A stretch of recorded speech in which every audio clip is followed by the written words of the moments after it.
L'histoire des primes dans Transformers est une histoire assez complexe, remontant à la première génération et qui n'a cessé de s'étendre depuis. Déjà, il faut définir clairement ce qu'est un prime, car rien que ça, c'est quelque chose qui n'est pas forcément toujours clair. Le terme de prime peut faire référence à deux choses, le rang porté par le chef des Autobots ou bien les primes en tant que groupe, à savoir les premiers Cybertroniens créés par Primus au commencement de l'existence de Cybertron. Contrairement à ce qu'on connaît aujourd'hui, pendant longtemps, c'est en tant que rang militaire du coup que le terme de prime fut le plus utilisé. Dans la première génération, c'est dans le film de 1986 que l'on apprend que Prime est un rang, en l'occurrence le rang occupé par le chef des Autobots. Après la mort d'Optimus Prime, le jeune Hot Rod se montrera digne de porter la légendaire matrice du commandement, transformant du coup ce dernier en Rodimus Prime. Ainsi, dans cette continuité, le Prime est le leader des Autobots et le porteur de la matrice qui se transmet en quelque sorte de génération en génération. On sait également que lorsqu'un chef Autobot meurt, ce n'est pas forcément celui à qui il transmet la matrice qui deviendra le nouveau Prime. Ça s'est vu avec Ultra Magnus qui n'en était pas digne, ou encore Alpha Trion qui a simplement gardé cette dernière en attendant l'arrivée d'un nouveau entre guillemets vrai leader. Dans les comics Marvel, le concept de Prime est directement relié à Primus, qui est le créateur de la matrice, qui est donc ici transmise à Optimus par son prédécesseur Sentinel Prime. Mais malgré ces origines divines qui commençaient à être appliquées au concept de Prime, dans les années qui ont suivi, c'est de nouveau l'aspect militaire ou simplement honorifique qui prima. Au Japon, le terme de Prime trouve son équivalent dans le terme de Convoy, nom d'Optimus Prime dans le pays. Le problème, c'est que dans les nombreux animés Transformers produits entre 1998 et 2005, de Beast Wars 2 à Transformers Cybertron, c'est un titre qui fut utilisé un peu à tort et à travers, n'ayant presque plus rien à voir avec sa signification au départ. Déjà, des personnages portant le titre de Convoy, il y en a eu plein. Leo Convoy, Big Convoy, qui tous deux portent une matrice différente, ou encore les nombreux Convoys que l'on voit au début des années 2000, Fire Convoy, Black Convoy pour Optimus et Scourge de Robots in Disguise, Rodimus Convoy pour le Rodimus de Transformers Energon, Galaxy Convoy, Fire Convoy, Megalo Convoy et bien d'autres dans Transformers Cybertron, des noms qui en Occident furent traduits par tout sauf par Prime, à l'exception d'Optimus évidemment. Globalement, ce qui se dégageait, c'est que du côté des États-Unis et de Hasbro, le titre de Prime devait avoir une signification, une importance, là où du côté du Japon et de Takara, Convoy était un titre porté par n'importe quel individu qui occupait une position d'autorité, voire un titre qu'il pouvait se donner lui-même.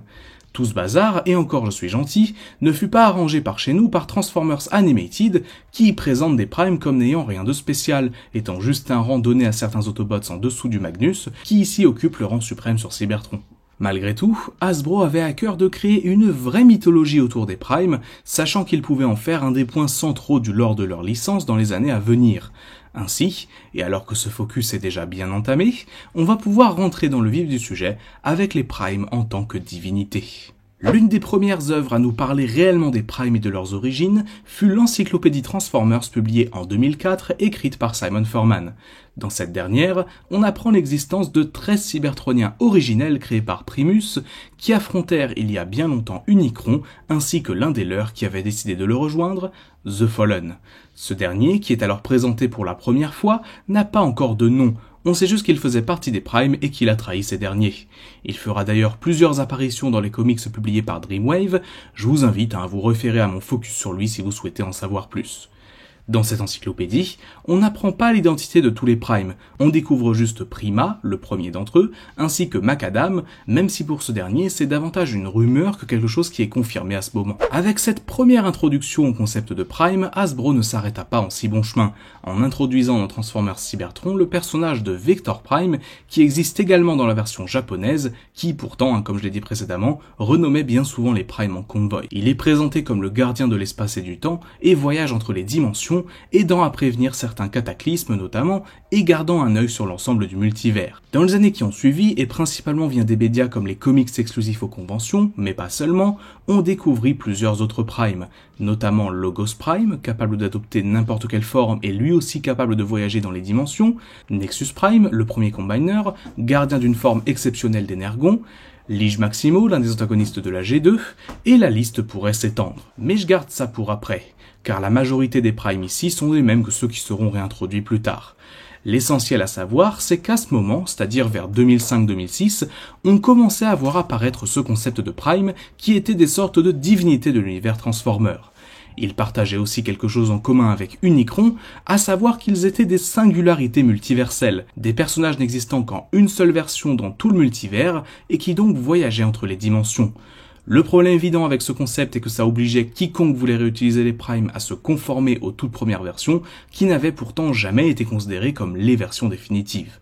Du coup, après avoir gentiment oublié ce concept pendant plusieurs années, c'est dans un comics de chez Fun Publication qu'Hasbro décida de totalement mettre un terme au concept, expliqué ici par la volonté de Nexus Prime de refermer le multivers, considérant trop dangereux d'avoir des individus voyageant entre les dimensions aussi facilement. Ainsi, il utilisa le pouvoir combiné du Star Saber et de la Terminus Blade, son équivalent dans l'univers Shattered Glass, pour refermer le multivers et supprimer les singularités multiverselles, chacun des primes se divisant alors en une infinité de versions différentes qui allaient dorénavant exister séparément. Ce qu'il faut comprendre de cela, ce n'est pas que le multivers s'est définitivement fermé ce jour-là, mais qu'au moins les singularités ont été supprimées, le voyage entre les univers étant toujours possible à de rares occasions.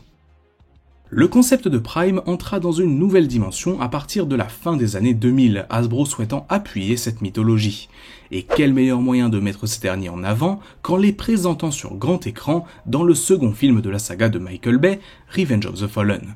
Dans ce long métrage, on découvre la dynastie des Primes, des Cybertroniens très anciens ayant visité la Terre il y a des milliers d'années, à l'époque des premiers hommes. Pour subvenir aux besoins de leur planète, ils avaient pour principe de récolter l'énergie d'étoiles à travers la galaxie, se fixant une seule règle, ne pas détruire une étoile alimentant une planète où la vie existe. L'un d'entre eux, en revanche, ne l'entendait pas de cette oreille, et souhaita déclencher leur machine sur notre planète, aux dépens de l'espèce humaine. Une bataille éclata alors entre lui et ses frères qui parvinrent à le vaincre et à cacher le seul moyen d'activer l'appareil, la matrice du commandement. Dans un tombeau formé de leurs dépouilles, l'artefact resta protégé durant des milliers d'années et le Prime déchu, désormais connu sous le nom du Fallen, fut fait prisonnier et considéré dans l'histoire comme le premier Decepticon. Dans cette continuité, les Primes sont montrés comme au nombre de 7 seulement, du moins du côté des Primes originels, alors que davantage avaient été envisagés à la base. De plus, on ne sait pas exactement comment leur lignée fonctionne, notamment au niveau des leaders Autobots ayant existé dans l'histoire. Optimus Prime est présenté comme l'un de leurs descendants, mais dit clairement ne pas connaître le Fallen à la base, ce qui rend d'autant plus étrange le fait que ce dernier ne puisse du coup pas se libérer de sa prison quand tous les Primes sont morts, car tout semblerait indiquer qu'Optimus n'est ici un Prime que dans le titre et non dans la lignée, à l'image de son prédécesseur du coup Sentinel Prime. Mais pour en rajouter un peu plus à la confusion autour du concept, dans l'adaptation du second film en comics, Optimus dit lui-même qu'on est Prime et qu'on ne peut pas le devenir. En effet, dans cette adaptation, tirée sans doute d'un script préliminaire, ce qui fait que Megatron sert The Fallen, c'est une promesse de ce dernier de faire du chef des Decepticons un Prime, une promesse qu'il savait ne pas pouvoir tenir, conduisant son élève à le laisser mourir face à Optimus, en contraste avec le film où il se fait juste battre et semble choqué de voir son maître être tué. Au début des années 2010, et alors que les Primes commençaient à devenir des figures populaires de la mythologie Transformer, Hasbro décida d'introduire une version définitive du lore les entourant, décrite dans les différents médias de la continuité alignée, Transformers Prime, les jeux War for Cybertron, ainsi que le livre The Covenant of Primus. Sans imposer formellement cette origine comme la seule qui devra désormais être utilisée pour les Primes originels, Hasbro a tout de même souhaité créer des fondations solides à partir desquelles tous les médias suivants pourraient raconter leur histoire. Ainsi, dans cette nouvelle version de la mythologie des Primes, on apprend que ces derniers sont les premiers Cybertroniens à être créés par Primus, qui l'aidèrent il y a bien longtemps à vaincre Unicron. Ces divinités sont au nombre de 13 et comptent notamment Prima, leur chef, le tout premier d'entre eux, porteur de la matrice et du Star Saber, Vector Prime, gardien de l'espace et du temps sur lesquels il est capable d'exercer ses pouvoirs, Alpha Trion, gardien de la connaissance et du savoir sacré des Primes, capable de voir le passé, le présent et le futur, Micronus Prime, le premier Minicon, capable de rendre ses frères et sœurs plus puissants en leur donnant son énergie, Nexus Prime, le premier Combiner, créateur de l'Enigma of Combination, un artefact permettant à des Cybertroniens de se combiner, Onyx Prime, un Prime mystérieux, masqué, étant le premier Cybertronien à l'apparence bestiale, Quintus Prime, un scientifique capable de créer la vie, perfectionniste et créateur plus tard des quintessons, Solus Prime, la première fembot capable de créer des artefacts via sa forge, c'est d'ailleurs elle qui a créé l'immense majorité des armes de ses frères. Alchemist Prime, un Prime dont la connaissance des éléments est sans pareil, s'intéressant à la fabrique même du monde. Amalgamus Prime, le premier cybertronien à avoir su se transformer via un T-Cog, dont le corps est constamment en mouvement et changeant d'apparence à volonté. Lige Maximo, un Prime manipulateur et menteur, vraie incarnation du mal dans cette dynastie. Megatronus Prime, individu le plus violent du groupe qui se retournera contre les siens et sera par la suite connu sous le nom du Fallen. Et enfin, vous l'avez peut-être remarqué, nous n'avons évoqué que 12 Primes alors qu'ils sont censés être 13. Le dernier d'entre eux, dont le nom n'est pas connu dans les livres d'histoire, est considéré comme le Prime visionnaire et médiateur, cherchant avant tout la cohésion et le compromis, censé diriger les siens vers un avenir meilleur. Au temps de l'avant-guerre sur Cybertron, il était difficile de connaître l'identité de ce dernier, mais après son déclenchement et l'arrivée d'un nouveau chef pour les Autobots, beaucoup commencèrent à se dire que ce 13e Prime lui ressemblait énormément. Dans la continuité alignée, après avoir vaincu Unicron, il est dit que les Primes ont façonné Cybertron à leur image et bâti les fondations de la civilisation cybertronienne, avant de sombrer dans un conflit, instigé notamment par Lige Maximo, qui conduit notamment au meurtre de Solus Prime par Megatronus, alors que les deux éprouvaient des sentiments l'un pour l'autre. Les Primes sombrèrent alors et leur destin fut varié. Certains, dont le 13e Prime, Micronus ou encore Onyx, rejoignirent Primus, afin de donner leur étincelle de vie qui allait servir à la création de la race cybertronienne, alors que d'autres sont restés à la surface, afin de guider justement cette nouvelle espèce. C'est notamment le cas d'Alpha Trion ou d'Alchemist Prime, ce dernier tenant apparemment un bar particulièrement fréquenté sur la planète et cachant à tous ses origines. D'autres, comme Megatronus ou Quintus Prime, choisirent de quitter la planète et de s'exiler. Au fil du temps, les Primes commencèrent à se faire oublier et leur histoire devint presque une légende au sein des populations cybertroniennes. Et justement, dans les comics IDW, toute la mythologie entourant les Primes a été altérée, se basant sur celle de la continuité alignée, mais avec un petit twist assez intéressant. En effet, ici, la population de Cybertron connaît les mythes et légendes autour des Primes, mais en réalité, ces derniers n'avaient rien de divin et n'étaient pas les Transformers originels. En effet, dans un temps très lointain sur la planète, où la barbarie régnait, la société, si on peut l'appeler ainsi, était divisée en tribus, et les Primes étaient les chefs de toutes ces tribus qui se livraient parfois bataille. Renvoyé dans le passé, le Decepticon Shockwave décida de s'assurer de l'accomplissement de l'histoire cybertronienne en prenant l'identité d'Onyx Prime et en faisant en sorte de faire s'unir tous ses chefs de tribu afin de donner à Cybertron une direction à suivre conformément à son histoire. Onyx, ou plutôt Shockwave du coup, organisa donc la montée en puissance puis la chute des Primes en passant par toutes les étapes, Lige Maximo, le meurtre de Solus, etc. etc. Ainsi, Shockwave écrivit toute l'histoire de sa planète et fit en sorte que les Primes deviennent des figures mythologiques avec le temps. Ces chefs de tribu, qui même s'ils n'étaient pas divins, possédaient des pouvoirs assez impressionnants et plusieurs légendes potentiellement véridiques commencèrent à les entourer, la principale étant le retour du 13e Prime, celui qui allait unir Cybertron et la guider vers un avenir meilleur. Cet individu légendaire, prénommé le Horizon, fut assez vite désigné. Pour beaucoup, la réponse était évidente, il s'agissait de l'actuel chef des Autobots, Optimus Prime, détenteur de la matrice du commandement. Même s'il doutait de la véracité de tout ça, cette nouvelle position entre guillemets lui permit par moments une forme d'autorité, notamment lorsqu'il choisit d'annexer la Terre. Finalement, et alors qu'Optimus plongea dans Unicron pour y rencontrer son créateur et le détruire, Arcee déclara que finalement, élu d'une prophétie ou pas, ce qui compte avant tout, ce sont les actions que l'on fait chacun durant notre vie, et que même si Optimus n'est pas cet être divin, ça ne changerait rien au souvenir que les autres garderont de lui. Ces dernières années, la mythologie autour des Primes, si elle ne s'est pas spécialement enrichie, a été exploitée dans plusieurs séries et médias divers. Dans la série Robots in Disguise de 2015, on a l'occasion de voir certains des Primes originels communiquer avec Optimus, puis le retour de Megatronus par la suite.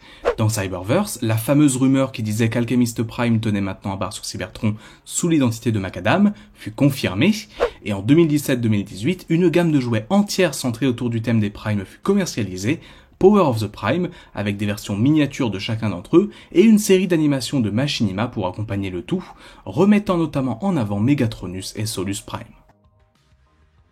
Ainsi, les Primes, comme on a pu le voir dans cette vidéo, c'est un concept qui a beaucoup évolué et qui surtout englobe énormément de choses de l'univers Transformer. En effet, si aujourd'hui on dit que les primes c'est principalement les primes originels, à savoir ceux qui ont été créés par Primus et qui ont existé au commencement de Cybertron, eh bien il ne faut pas oublier les primes qui existent toujours plus que jamais en tant que rang militaire. Ainsi, des primes comme Sentinel, comme Nominus Prime, comme Nova Prime, sont des primes dans le titre, sont des primes dans le rang, à savoir qu'ils dirigent Cybertron, mais ce ne sont pas des primes d'un point de vue mythologique, ce ne sont pas des primes d'un point de vue divin, ce sont juste des individus puissants, des individus qui ont été choisis soit par un haut conseil, soit par la population de Cybertron, très rarement. Et du coup, ce sont uniquement des dirigeants, ils n'ont rien de divin. La différence du coup avec Optimus, qui lui pour le coup endosse les deux rôles, car depuis la continuité alignée et même dans les comics IDW, on sait, ou on comprend a priori, que c'est le premier Prime à la fois diriger un camp, donc en l'occurrence les Autobots, et aussi à être un des descendants, voire même la réincarnation directe d'un des Primes originels. Ainsi, vous l'avez vu, le lore entourant les Primes est probablement un des plus fournis de la licence Transformers, s'étant énormément développé ces 15 dernières années notamment. J'ai vraiment essayé de faire une vidéo qui soit la plus complète et la plus exhaustive possible, en repassant par tout ce qui entoure le terme de Prime dans la licence, même si j'ai dû faire l'impasse sur certains points de détail ou certains éléments évidemment.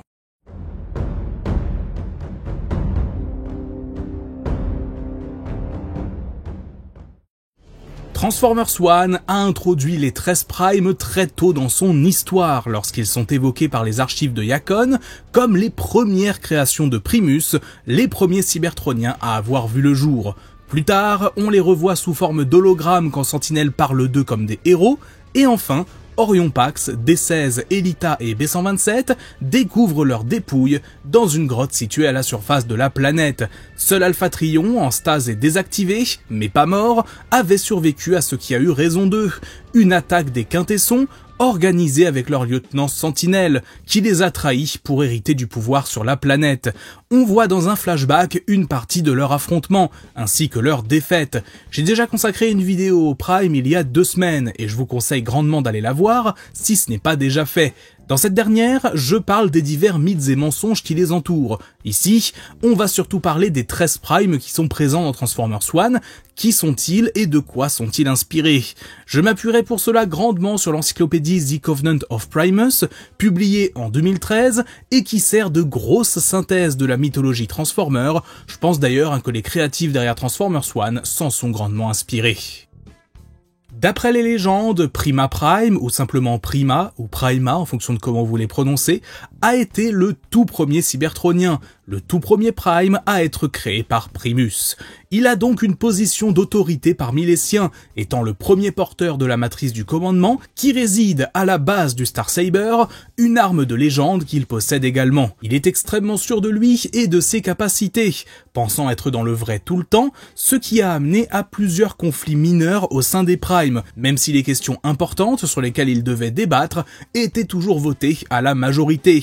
D'un courage sans égal, il fut grièvement blessé lors de la grande bataille qui opposa les siens à Unicron, perdant le Star Saber et survivant de justesse. Prima participa ensuite à la création de la civilisation cybertronienne, notamment aux côtés d'Alpha Trion et Vector Prime. On apprend d'ailleurs que dans la timeline de Transformers Prime, il a affronté Predaking à la préhistoire de Cybertron, arrivant à soumettre ce dernier et à imposer aux Predacons de ne pas s'en prendre aux Transformers humanoïdes. Après la disparition de ces derniers, on ne sait pas exactement à quel moment Prima a cessé d'exister et a disparu, simplement qu'il a été petit à petit oublié, ne devenant qu'une légende qui a pourtant un jour foulé le sol de Cybertron et vécu pendant un certain temps avec ses semblables avant de retourner auprès de Primus. En 2025, le personnage recevra sa toute première figurine dédiée dans la gamme Age of the Primes, possédant donc le Star Saber, la matrice dans celui-ci, et se transformant en une sorte de petit camion cybertronien. Il faut noter que cette version de Prima est basée sur la G1, ou plus spécifiquement, un flashback de la série. En effet, dans l'arc Five Faces of Darkness de la 3e saison, on voit un bot se rebeller contre les Quintessons, porteur d'une épée. Si ce dernier n'est jamais nommé dans le cartoon, il fut désigné rétroactivement comme étant l'incarnation G1 de Prima. C'est du côté des comics que le vrai Prima fut inventé en premier, chez Marvel en 1989. Il est désigné comme le premier cybertronien à avoir existé et le premier porteur de la matrice du commandement.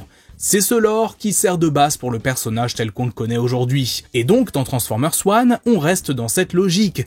Prima est l'un des Transformers originels, porteur du Star Saber, mais visiblement pas de la matrice du commandement, qui réside dans le torse de Zeta Prime. De même, on ne sait pas tout à fait s'il est le premier Cybertronien ou si les Primes ont tous été créés exactement au même moment. Après sa mort dans la grotte, son T-Cog est donné par Alpha Trion aux mineurs, même s'il est difficile de vraiment savoir à qui il est allé spécifiquement. Son design renvoie cependant à l'original, largement blanc et évoquant un guerrier très puissant, la forme de son casque rappelant d'ailleurs celle d'Optimus Prime. Amalgamus, quant à lui, est un Prime bien difficile à illustrer puisqu'il est, d'après les récits mythologiques, le premier Cybertronien à avoir eu la capacité de se transformer.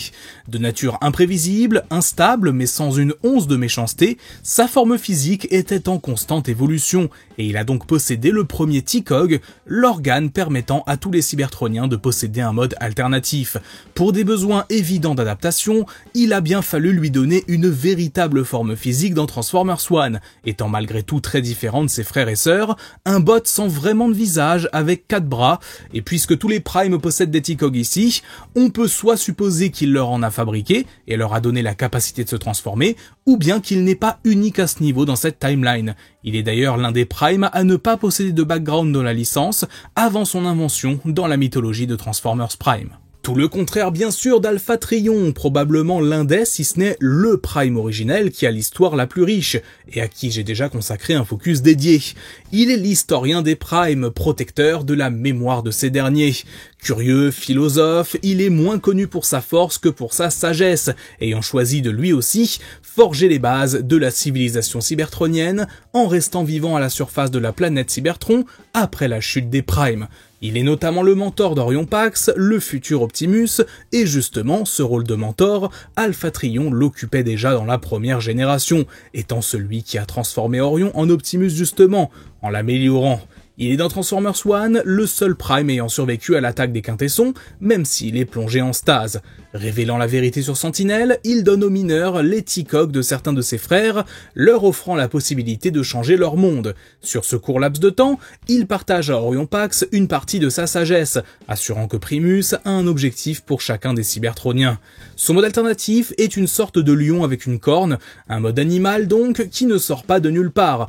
En effet, en 2001, la convention BotCon avait envisagé de commercialiser un Alpha Trion se changeant en lion, dérivé de Snarl de la gamme Beast Machines, une figurine annulée cependant.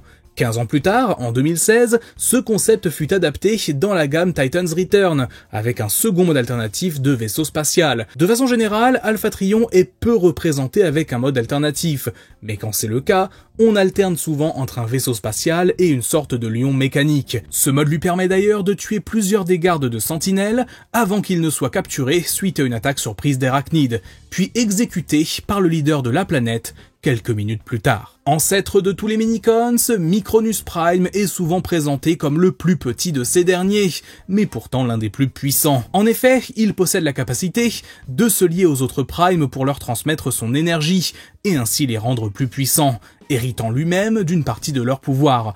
Plus éloigné des Primes tels que Prima ou Alpha Trion, il est un très proche ami d'Onyx et Solus, la mort de cette dernière le bouleversant.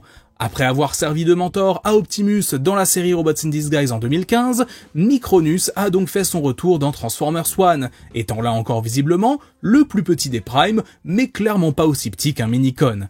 Puisqu'on ne sait pas encore si les Minicons justement existent dans cette timeline, difficile de savoir si son rôle dans la mythologie est similaire. Il se bat avec une masse et est l'un des 4 Primes dont les T-Cog sont récupérés par Alpha Trion et donnés au groupe d'Orion Pax. Tout comme Amalgamus, Micronus n'existait pas dans la licence avant les années 2010, son nom étant d'ailleurs dérivé du terme japonais pour désigner les Minicons, Microns. De plus petit, on passe à l'un des plus grands des Primes originels, Onyx Prime, le premier Cybertronien à posséder des attributs bestiaux ayant une forme de centaure ainsi qu'une connexion avec le surnaturel. Il possède plusieurs masques pouvant connecter son esprit à d'autres êtres vivants, peu importe leur emplacement dans l'univers. Indéniablement, il est l'un des primes les plus intrigants et a été au centre d'une des intrigues les plus complexes de Transformers lorsque Shockwave remonte dans le temps et prend son identité. J'ai dédié une vidéo à ce sujet si vous souhaitez aller voir tout ça, en tout cas je vous y encourage fortement. Dans ces comics d'ailleurs, l'un des points trahissant la fausse identité de Shockwave était le fait qu'il était principalement bipède, là où Onyx était censé être quadrupède. Mais cette nuance vient d'une confusion au départ, provenant de l'artwork original d'Onyx Prime, apparu dans l'encyclopédie The Covenant of Primus, dont le positionnement des jambes avant pouvait porter à confusion. Ainsi, au fil des années, les différents artistes ont représenté le personnage tantôt bipède, tantôt quadrupède. Dans Transformers One, c'est un Onyx bipède qui apparaît, avec une apparence mixant l'original à celle que possédait Shockwave dans IDW, avec une dominante de bleu, et son T-Cog est transmis également par Alpha Trion.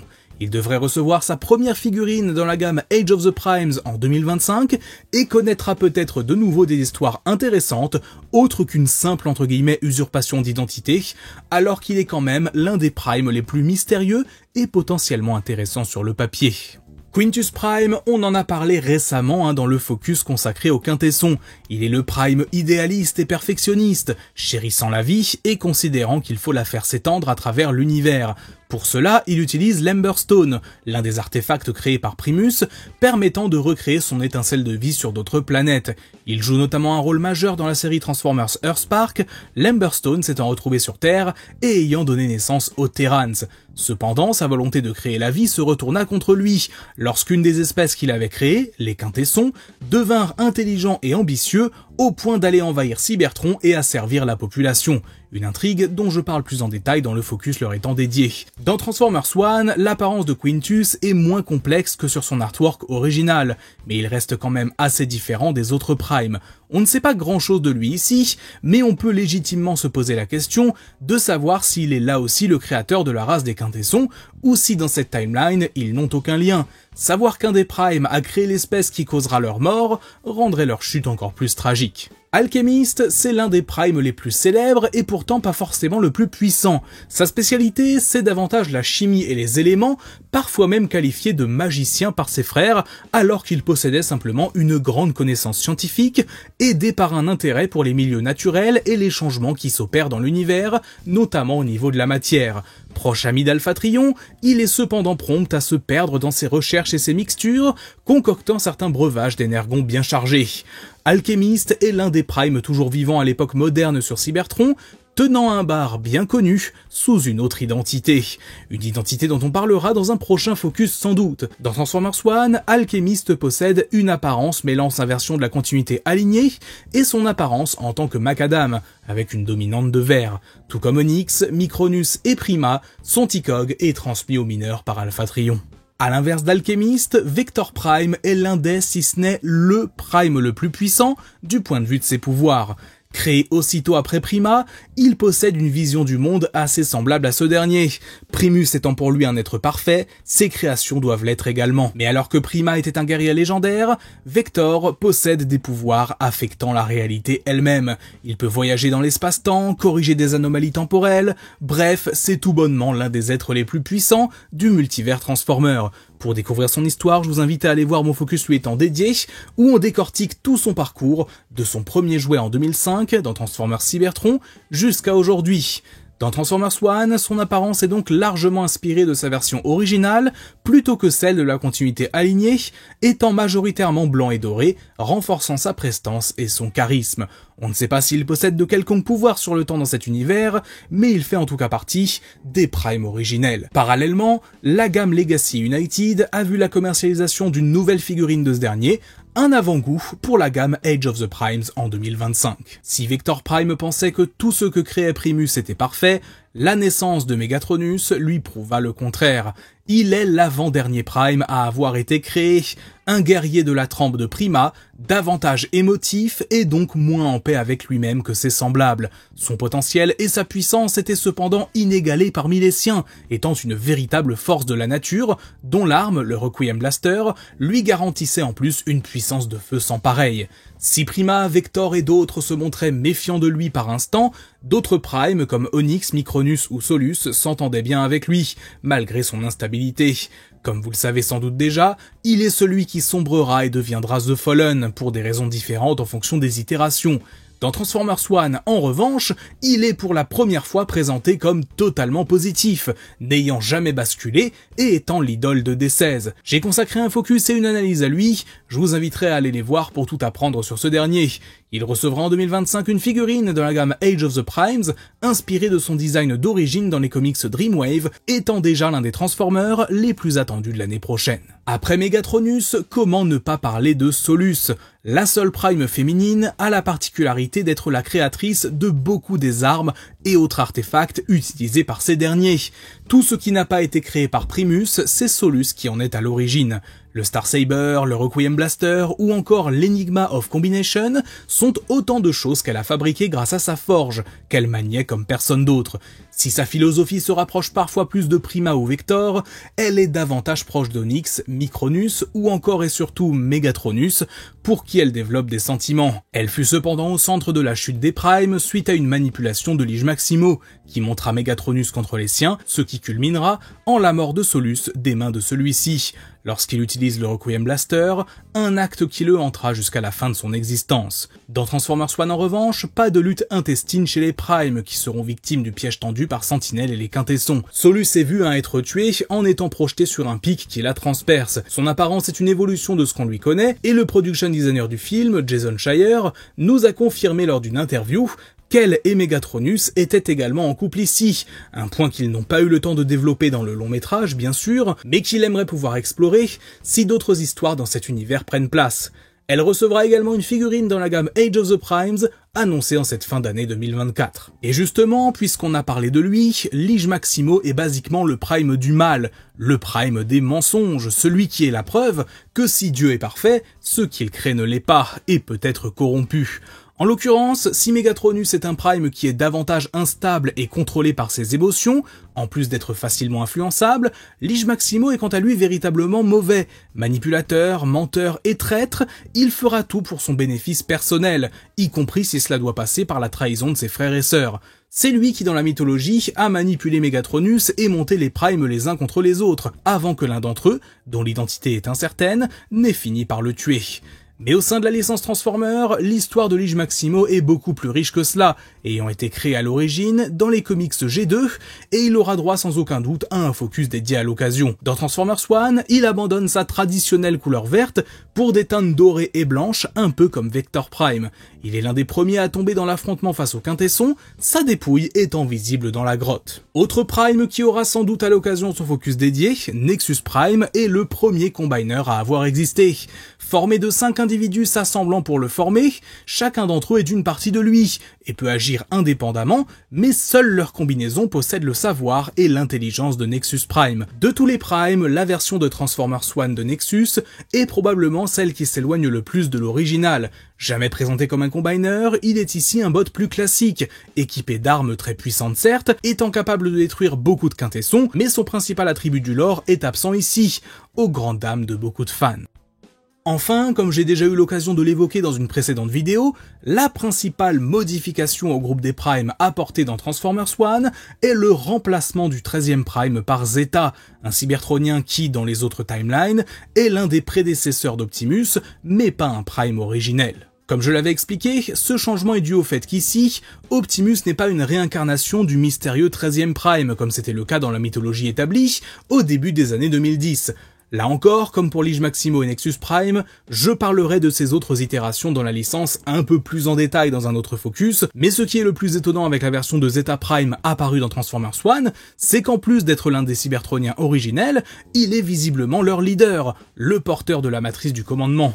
On peut d'ailleurs noter la présence d'une sorte de couronne sur sa tête, illustrant sans doute sa position d'autorité. Blessé par Sentinelle, qui s'était saisi du fusil de Nexus Prime, il est achevé par ce dernier, qui lui dérobe la matrice avant que celle-ci ne disparaisse. Les primes de Transformers One sont, comme je l'ai dit dans une précédente vidéo, assez différents dans leur approche comparés à ceux de la mythologie établie à l'époque de Transformers Prime. Si la majorité sont communs aux deux versions, ils jouent un rôle plus minime au sein de l'univers du film de 2024, n'étant pas vus comme des divinités, mais plutôt comme les protecteurs historiques de Cybertron et anciens leaders de la planète. Avec l'avenir des films actuellement incertain, on ne sait pas encore si on aura l'occasion de revoir ces primes dans un futur long métrage, ou même une série animée.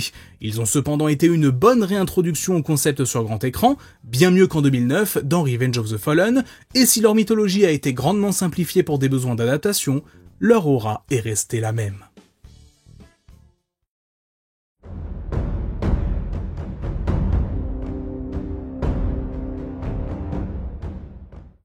Les Primes sont des personnages extrêmement importants du lore de Transformers.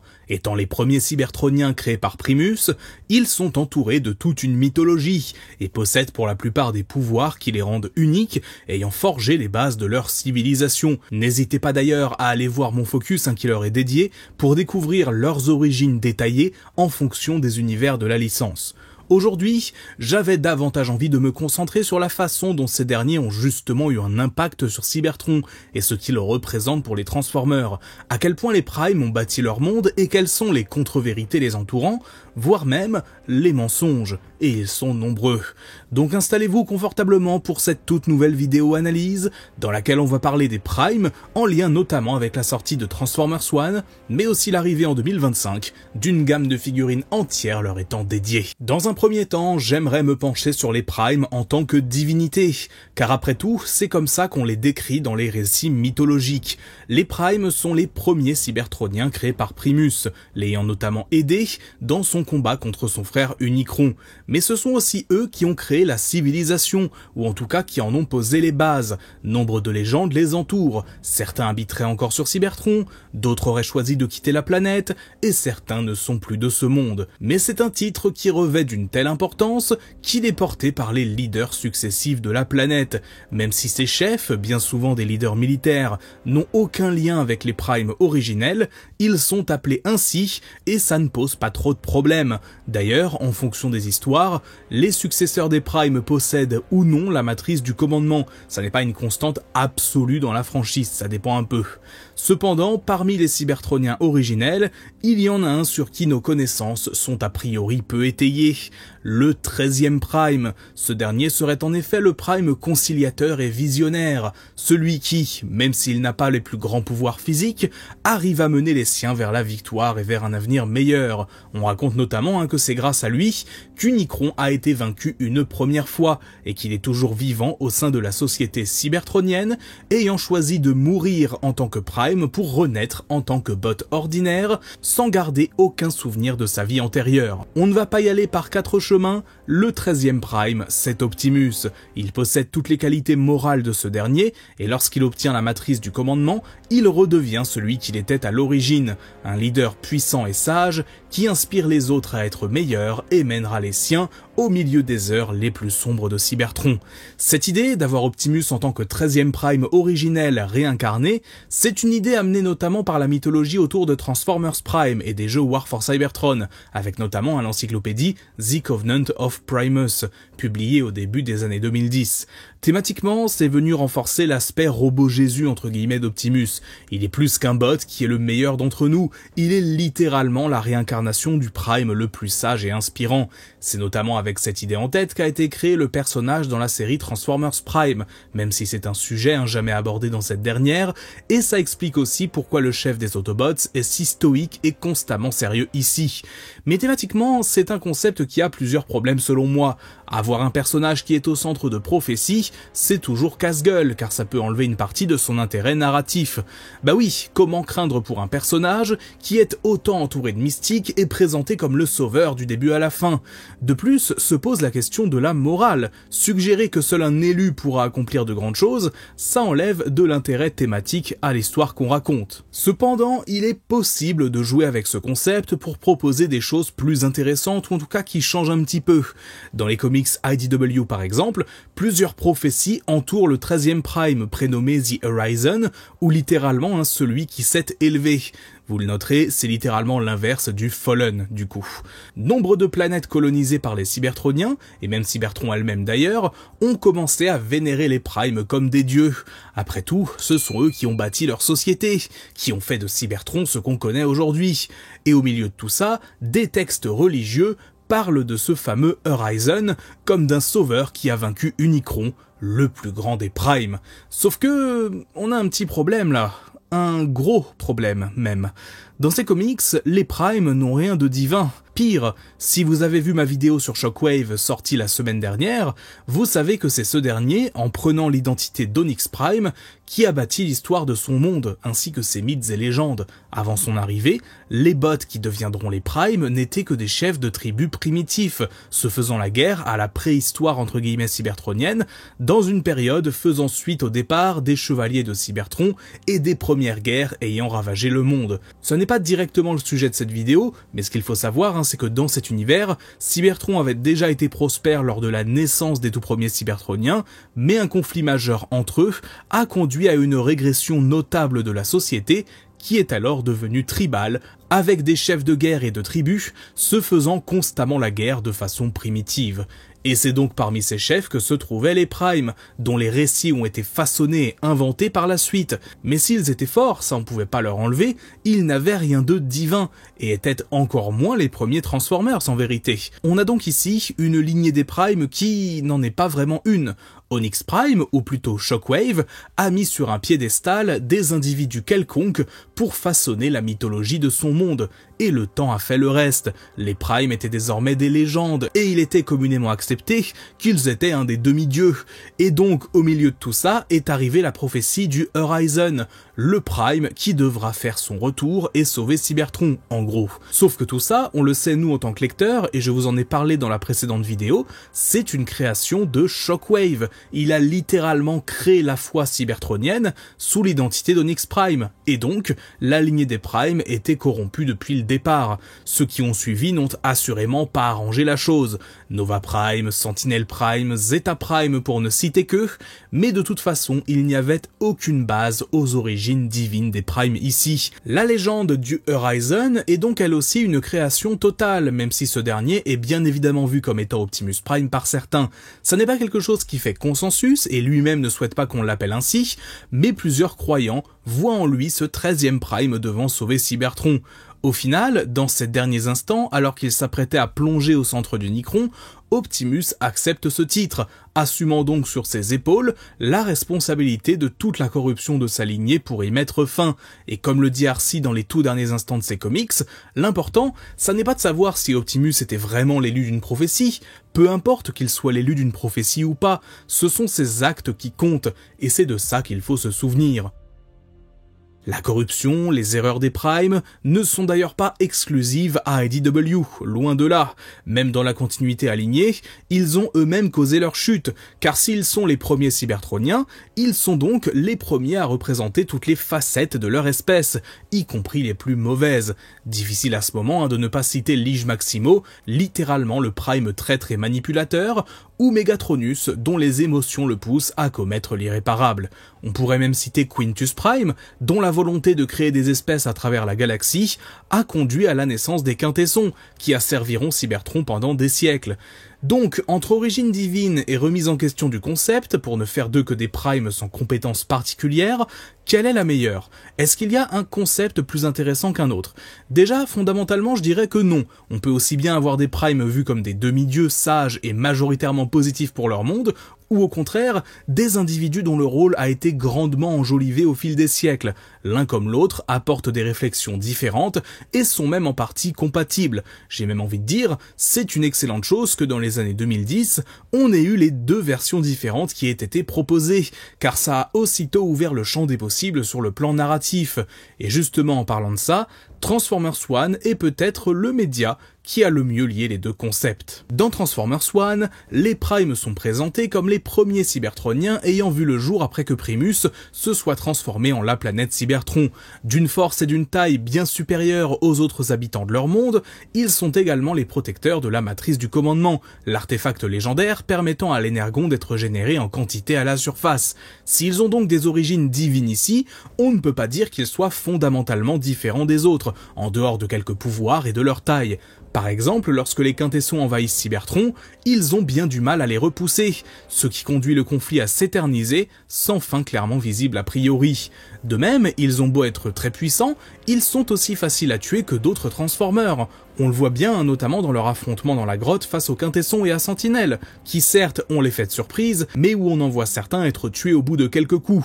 Facilité scénaristique peut-être, mais il n'empêche que si on avait voulu les présenter différemment tout en gardant leur mort, ça aurait été possible.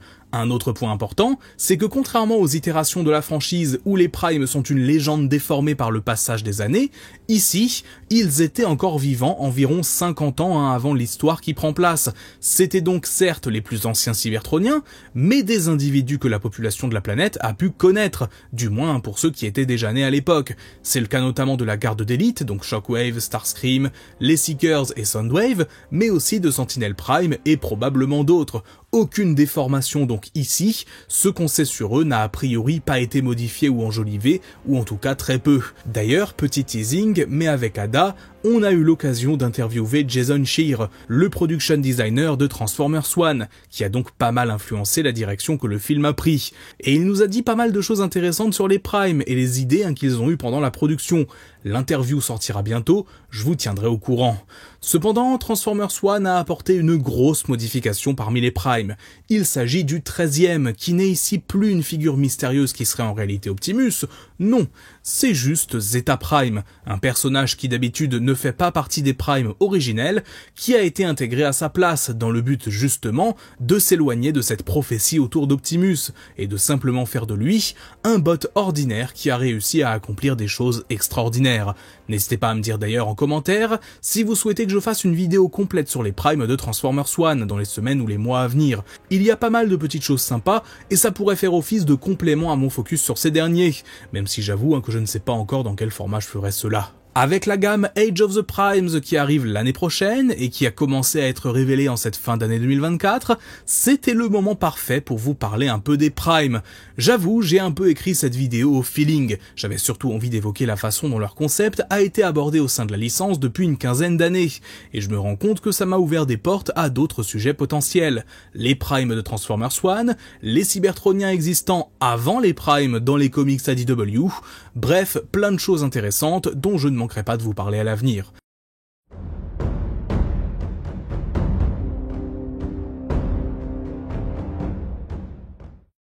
Il est le Prime déchu, le premier disciple d'Unicron, le Decepticon originel.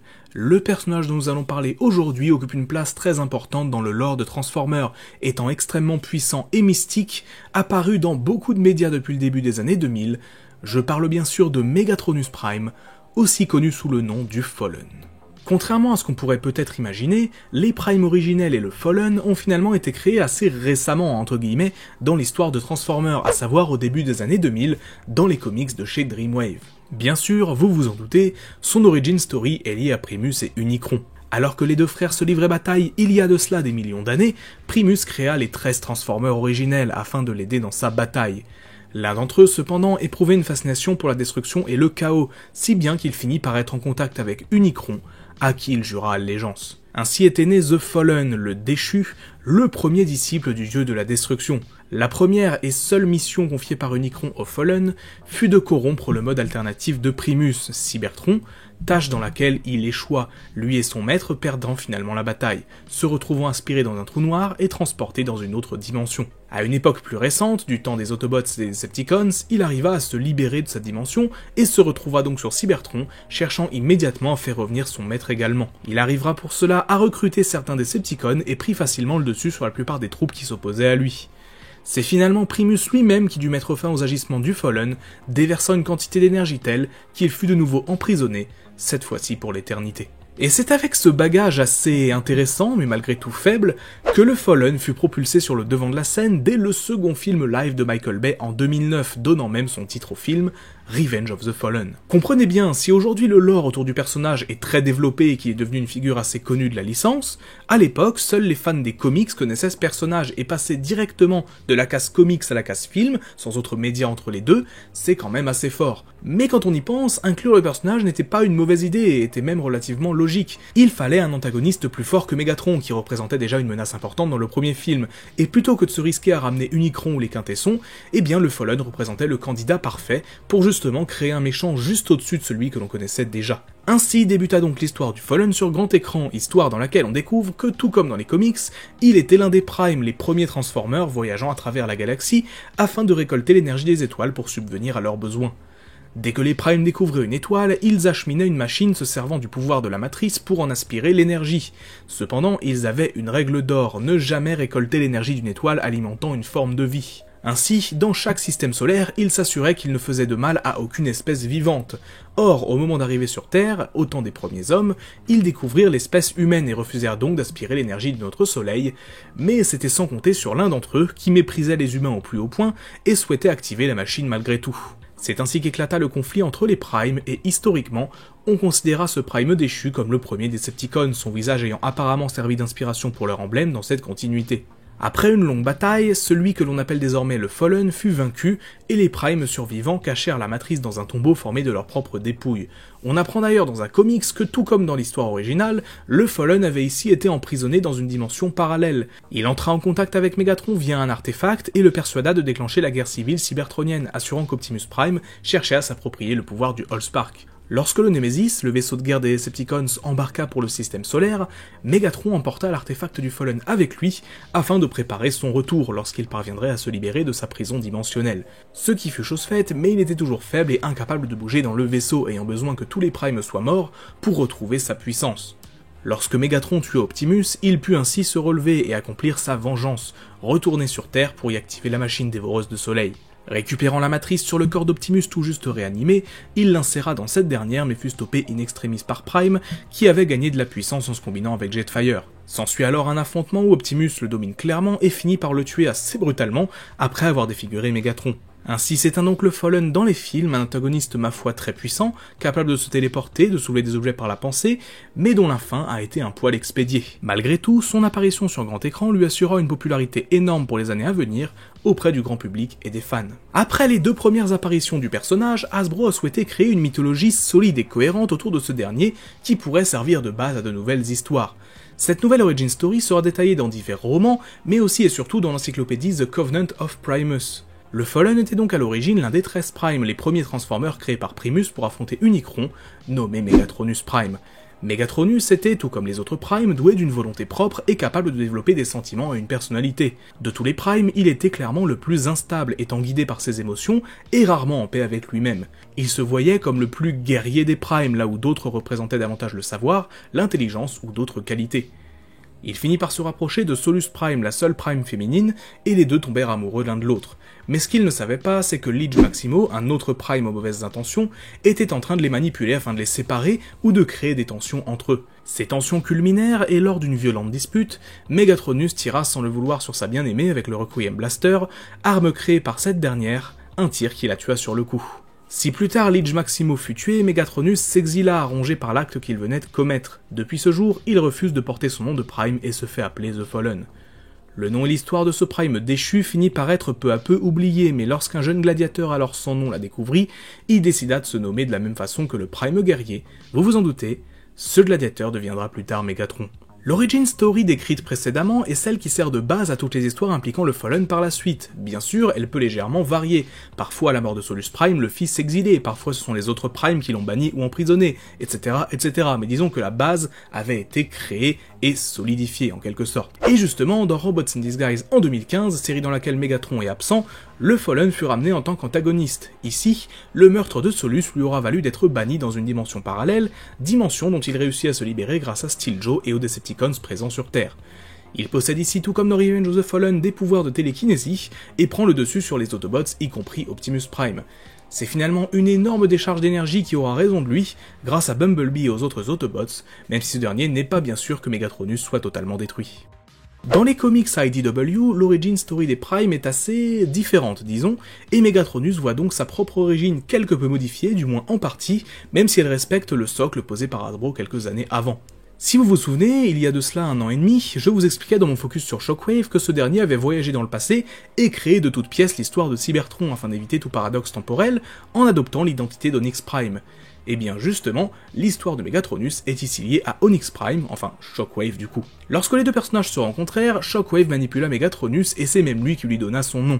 Ici, les Primes ne sont pas des êtres divins ni même des Transformers particuliers à la base, ce sont des chefs de tribu à l'époque de la préhistoire cybertronienne qui ont travaillé ensemble afin d'assurer une stabilité à la planète et dont les histoires ont inspiré des mythes et légendes des millions d'années plus tard. Ainsi, Shockwave est à l'origine de toute l'histoire des Primes, de leur rencontre jusqu'à leur chute.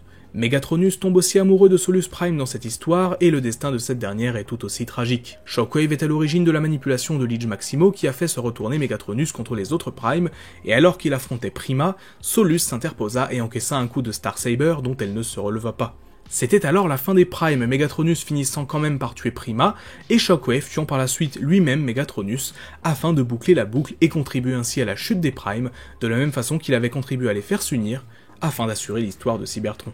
Enfin, Megatronus a également eu droit à une nouvelle apparition dans les web-séries de Machinima de la Prime Wars Trilogy, où il cherche à utiliser divers artefacts afin de ramener à la vie Solus Prime. Son objectif est de les utiliser pour drainer les sparks de tous les habitants de Cybertron afin de générer assez d'énergie pour la faire revenir. Il est donc l'antagoniste principal de ces 3 séries et finit par être vaincu entre guillemets lorsque c'est Solus elle-même qui, de l'au-delà, l'emmène avec elle afin de sauver Cybertron. D'ailleurs, fun fact, le personnage est ici interprété par Mark Hamill en version anglaise. Megatronus, ou le Fallen, est une figure devenue incontournable dans la licence Transformers, alors même que sa création est relativement récente. Étant le Prime déchu, le disciple d'Unicron ou encore le premier Decepticon, il est un élément clé dans la mythologie entourant les Primes et l'origine des Transformers. Si son apparition sur grand écran a permis de lui donner une assez grande popularité, c'est grâce aux comics et à l'univers étendu autour des séries et des films que le Fallen est véritablement devenu un personnage plus profond et intéressant, un Prime qui malgré ses pouvoirs divins, s'est laissé emporter par ses sentiments, allant jusqu'à tout détruire autour de lui, y compris celle qu'il aimait.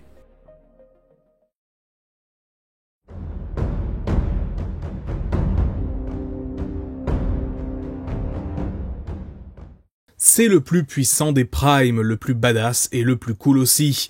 Depuis 20 ans, il est devenu un personnage majeur du lore de Transformers et a connu en 2024 sa 2e adaptation sur grand écran. Je parle bien sûr de Megatronus Prime, aussi connu sous le nom du Fallen. Pour ceux qui ne le sauraient pas, le concept du Fallen, d'un Prime déchu, a été créé en 2003 dans les comics Dreamwave, et chose encore plus cocasse, ce Prime déchu, eh bien il a été créé par un artiste déchu, si on peut dire. C'est en effet Pat Lee qui a dessiné les premières ébauches autour de ce dernier.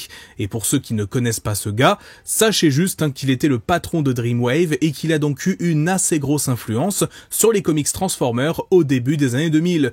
Mais il s'est aussi révélé être un gros arnaqueur, ne payant pas ses employés.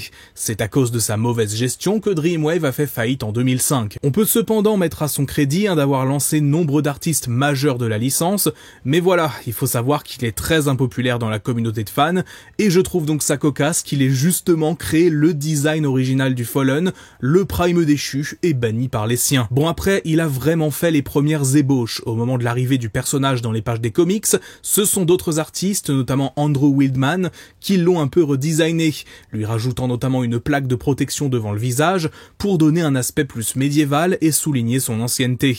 C'est également lui qui amena l'idée de flamme toujours présente autour de lui, un Transformer sans feu, car pourquoi pas après tout. Simon Furman, qui quant à lui a créé les histoires et le lore autour du personnage, a expliqué pourquoi The Fallen était toujours en feu. Tout simplement parce que c'est cool, et dans le cas présent, je ne peux que l'approuver. Très vite, ce personnage s'est imposé comme un élément de lore majeur de Transformers, l'idée d'un très ancien Prime ayant pactisé avec Unicron et qui revient attaquer les Cybertroniens, c'est un concept ultra cool, en plus d'avoir un design marquant, avec pas mal de points caractéristiques. Tellement cool que Paramount et Hasbro ont décidé de très rapidement l'adapter au cinéma.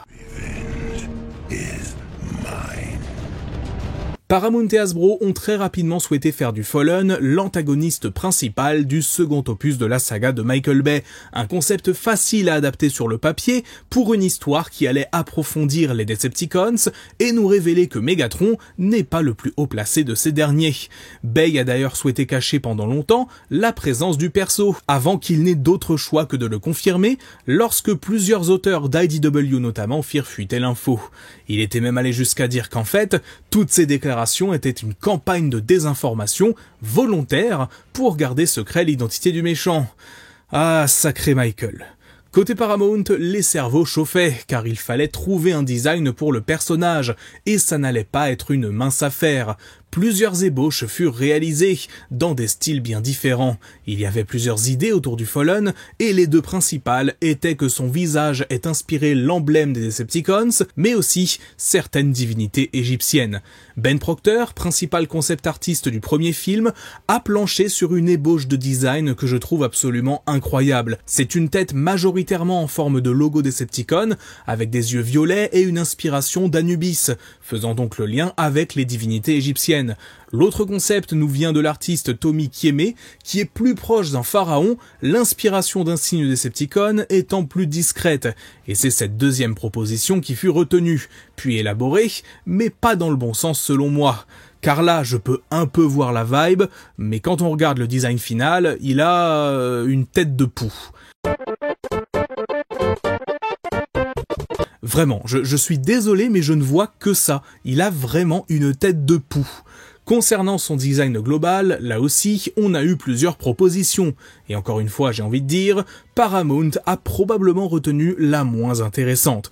On va notamment retrouver ce design de Josh Nisi, montrant The Fallen attaquant un porte-avions, probablement dans la scène d'invasion Decepticon au milieu du film. Il a ici un look beaucoup plus massif, quoique un peu impersonnel peut-être, et il est visiblement équipé de sortes de fouets ou de tentacules qu'il utilise pour attaquer les humains. Ensuite, on a eu son design qui a été retenu, à savoir celui-ci, beaucoup plus insectoïde et fin, réalisé par Feng Zhu, ayant également travaillé sur le film précédent, et dont le visuel de base était encore plus chelou. Limite, c'était un squelette le truc.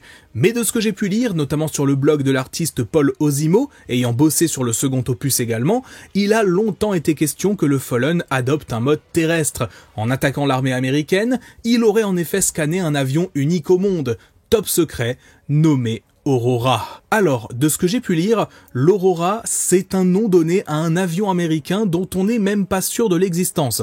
Bon, laissez-moi faire une petite digression. Dans les années 60, les États-Unis mettent en service le Blackbird, un avion légendaire, le plus rapide du monde, ayant aujourd'hui été retiré du service et qui, dans l'univers Transformer, sert de mode alternatif à Jetfire. Selon beaucoup de personnes, il a été question pendant longtemps de remplacer cet appareil, d'aller encore plus loin, et de potentiellement aller encore plus vite, même si théoriquement, c'est très difficile, voire impossible. Sauf qu'officiellement, le Blackbird n'a jamais été vraiment remplacé, et d'autres appareils un peu différents ont vu le jour, pour remplir d'autres tâches. On peut notamment penser dans ce registre au bombardier B-2. Mais pour certains théoriciens du complot, l'armée américaine cache l'existence d'un avion. Le successeur du Blackbird n'a juste jamais été dévoilé, et ne le sera que si une situation critique l'impose, ce qui n'a jamais été le cas jusqu'à maintenant. Prénommé Aurora, on ne sait toujours pas aujourd'hui si un tel appareil a existé ou s'il ne s'agit que de légendes urbaines bien tenaces. Quoi qu'il en soit, pour revenir à The Fallen, le concept de départ était donc de le faire se changer en une version fictive de cet appareil. On ne sait pas comment ça aurait été intégré dans le scénario, mais Paul Osimo est formel, c'était le plan de départ. Un design a donc été réalisé pour illustrer cela, nous proposant donc un Fallen un peu plus massif et incorporant des pièces de cet avion fictif, des détails basés sur un mélange de diverses pièces de jets de l'armée américaine. Imaginez la scène. Face à l'invasion des Decepticons, l'armée américaine déploie son arme secrète, cet avion surpuissant, et non seulement il se fait détruire, mais le Fallen en prend l'apparence et retourne cette technologie contre eux. Non vraiment, ça aurait été fou, mais je m'emballe un peu. Ou alors, on peut aller dans la théorie du complot, et se dire que puisque Michael Bay avait un lien très étroit avec l'armée américaine, ces derniers ont refusé de mettre en avant un avion qui officiellement n'existe pas et qui alimente les théories du complot justement depuis plusieurs décennies. Le fait est que malgré ces belles propositions, Paramount a fait le choix le moins intéressant à mon sens, un corps alien sans trop de personnalité et une tête de poux. Mais au-delà du design, ma foi, peu original, on ne peut pas dire non plus que le rôle du Fallen sur grand écran ait été une franche réussite. Mais en même temps, c'est peu surprenant, car il faut le rappeler, Revenge of the Fallen a été un gros bazar de production, en bonne partie à cause de la grève des scénaristes de 2008 et le fait que Paramount n'ait pas souhaité à l'époque décaler la sortie, ce qui a conduit le second opus de la saga à être réalisé sans même avoir de scénario terminé la plupart du temps. Donc là où par exemple Transformers 5 a été un gros bordel parce qu'il y avait trop d'éléments scénaristiques mis bout à bout sans que ça n'ait de sens, dans le cas de Transformers 2, on peut davantage parler de films extrêmement mal écrits, voire même non écrits par moments. Pas étonnant donc que ce soit dans ce long métrage que l'on trouve l'antagoniste principal le moins marquant de la saga, enfin au moins avec Quintessa. Déjà, sur le plan de l'histoire, The Fallen est présenté comme l'un des Primes originels, un cybertronien surpuissant qui voyageait à travers la galaxie avec ses frères pour récolter l'énergie d'étoiles pour la transformer en énergon. La règle de cette dynastie était de ne pas détruire les étoiles d'un système solaire abritant la vie, une règle à laquelle The Fallen n'a pas souhaité se plier lorsqu'il arriva sur Terre, construisant une machine sur notre monde et souhaitant l'activer au moyen de la matrice. Étant plus fort et violent que ses frères, ces derniers ne purent que le repousser et se cacher avec la matrice en formant un tombeau avec leurs dépouilles. Alors là déjà, on a deux incohérences. Tout d'abord, la raison du basculement du Fallen est... je vais le dire, elle est totalement bidon. Statistiquement, tu as bien plus de chances dans l'univers de trouver des étoiles avec des planètes n'abritant pas de vie. Donc pourquoi vouloir s'obstiner à détruire d'autres espèces, si ce n'est que pour la volonté d'être méchant? D'autant plus qu'ici, évidemment, il n'y a aucun rapport avec Unicron. Il n'a pas été corrompu par ce dernier comme dans les comics. Donc vraiment, il fait ça juste pour être un gros méchant, en gros. Juste parce qu'il aime pas les humains, quoi. Il est raciste, quoi. Deuxième incohérence, lorsqu'on rencontre le personnage, il semble être prisonnier entre gros guillemets à l'intérieur du Némésis, ou en tout cas retenu par des sortes de liens qui l'empêchent de vraiment bouger. On ne nous explique jamais pourquoi il est dans cet état, car jusqu'à preuve du contraire, il a peut-être été temporairement vaincu par les autres Primes, mais qu'est-ce qu'il a fait ensuite? On n'en sait rien. La seule explication que l'on peut émettre, c'est que les autres Primes ont une sorte de contrôle sur lui, que tant qu'il reste un Prime en vie, il sera prisonnier, mais du coup, pourquoi Optimus, le dernier d'entre eux, ne connaît même pas son existence? Origin unknown. Vous voyez bien le genre de trou scénaristique gigantesque qui s'incruste quand on écrit un film à l'arrache ou que l'on ne l'écrit pas. Et allez, un petit dernier pour la route, The Fallen dit à Megatron que seul un Prime peut le vaincre, et sous-entend donc qu'une fois qu'Optimus aura été tué, il pourra venir sur Terre et accomplir sa vengeance. Mais du coup, puisque Megatron l'a tué, certes avec Starscream et Grindor et par surprise, mais il l'a tué quand même. Est-ce que techniquement, ça le rend pas supérieur au Fallen? Est-ce que n'importe quel Mégatron qui se respecte n'utiliserait pas cette occasion pour justement trahir son maître et prendre le commandement suprême? Bref. Et donc, quand Optimus revient à la vie, ce qui est quand même l'enjeu de toute la fin du film, le ramener d'entre les morts pour vaincre The Fallen, qu'est-ce qu'il fait pour le battre? Qu'est-ce qui fait que lui, plus qu'un autre, est capable d'en venir à bout? Eh ben, rien de spécial en fait. Il le tue comme il tuerait n'importe quel autre Decepticon, en lui arrachant la tête quoi. Avec la présence de la matrice, il aurait été facile de faire en sorte, par exemple, d'expliquer que seul Optimus est digne de manier son pouvoir, un pouvoir qu'il utilise pour vaincre The Fallen. Mais non. D'ailleurs, je parle de l'absence de pouvoir d'Optimus, mais The Fallen, c'est pareil, c'est même pire. On nous montre quelques minutes avant qu'il est capable de se téléporter et de soulever des objets comme s'il avait la force dans Star Wars. Il a littéralement des pouvoirs divins, le genre de capacité qu'on n'avait jamais encore vu à l'écran dans les films, et il ne les utilise jamais contre Optimus Prime. Quand j'étais petit, je me disais que s'il ne les utilisait pas, c'est justement parce qu'il est affaibli par le retour d'Optimus, comme quoi l'existence d'un autre Prime le rendrait plus faible. Sauf que non, car il utilise ses capacités après le retour de ce dernier. Et d'ailleurs, alors que j'écris ces lignes, pourquoi quand il récupère la matrice littéralement dans le torse d'Optimus, il ne le tue pas à nouveau? Prime était au sol, affaibli, à peine réveillé, et puis c'est pas comme si The Fallen n'avait pas une énorme lance capable de faire un joli trou. Ouais, cet extrait de JDG est toujours d'actualité en fait. Le seul moyen de rendre ça encore plus con, ça aurait été que The Fallen se barre en faisant un bisou sur le front d'Optimus avant de partir. D'ailleurs, ce qui me fait vraiment de la peine, c'est que même Michael Bay a désavoué le personnage. Il a dit qu'il ne l'aimait pas et qu'il ne servait pas à grand chose. Pauvre petit pou. Pour essayer de combler certains trous scénaristiques autour du personnage du Fallen, il faut se pencher sur les scripts alternatifs du film, en particulier ce qui a été adapté dans les comics dérivés, et qui, de ce que l'on sait, contiennent des choses qui auraient pu finir à l'écran. Et vous allez voir, c'est assez fou, ça rend pas le personnage ultra profond non plus, mais ça a le mérite de lui offrir une vraie histoire. Ici, la division au sein des Primes arrive lorsque ces derniers instaurent la règle concernant les mondes habités. The Fallen s'y oppose, jugeant la race cybertronienne supérieure. Selon lui, ils ne devraient pas se fixer ce genre de limites et utiliser toute l'énergie dont ils ont besoin pour prospérer. Mais il est forcé de se conformer au départ aux règles fixées par ses frères, bien qu'il prépare déjà un plan en secret. Il commence à rassembler une armée, formée de drones Constructicons et de Seekers, parmi lesquels Jetfire notamment. Ces derniers seront les premiers soldats Decepticons, et lorsque les Primes découvrent que leur frère a en réalité ravagé en secret des mondes habités par des formes de vie, par simple désir de vengeance, ils lui livrent bataille sur Terre, alors qu'une machine destructrice de soleil y a été construite. La puissance accumulée par The Fallen au fil de ses expéditions à travers le cosmos l'a rendu plus fort que les autres Primes, et ils tombèrent un à un jusqu'à ce qu'il n'en reste qu'un, qui utilisa ses pouvoirs, issus de l'énergie des Primes tombés jusqu'alors, pour piéger le déchu dans un endroit reculé du cosmos, dans une prison.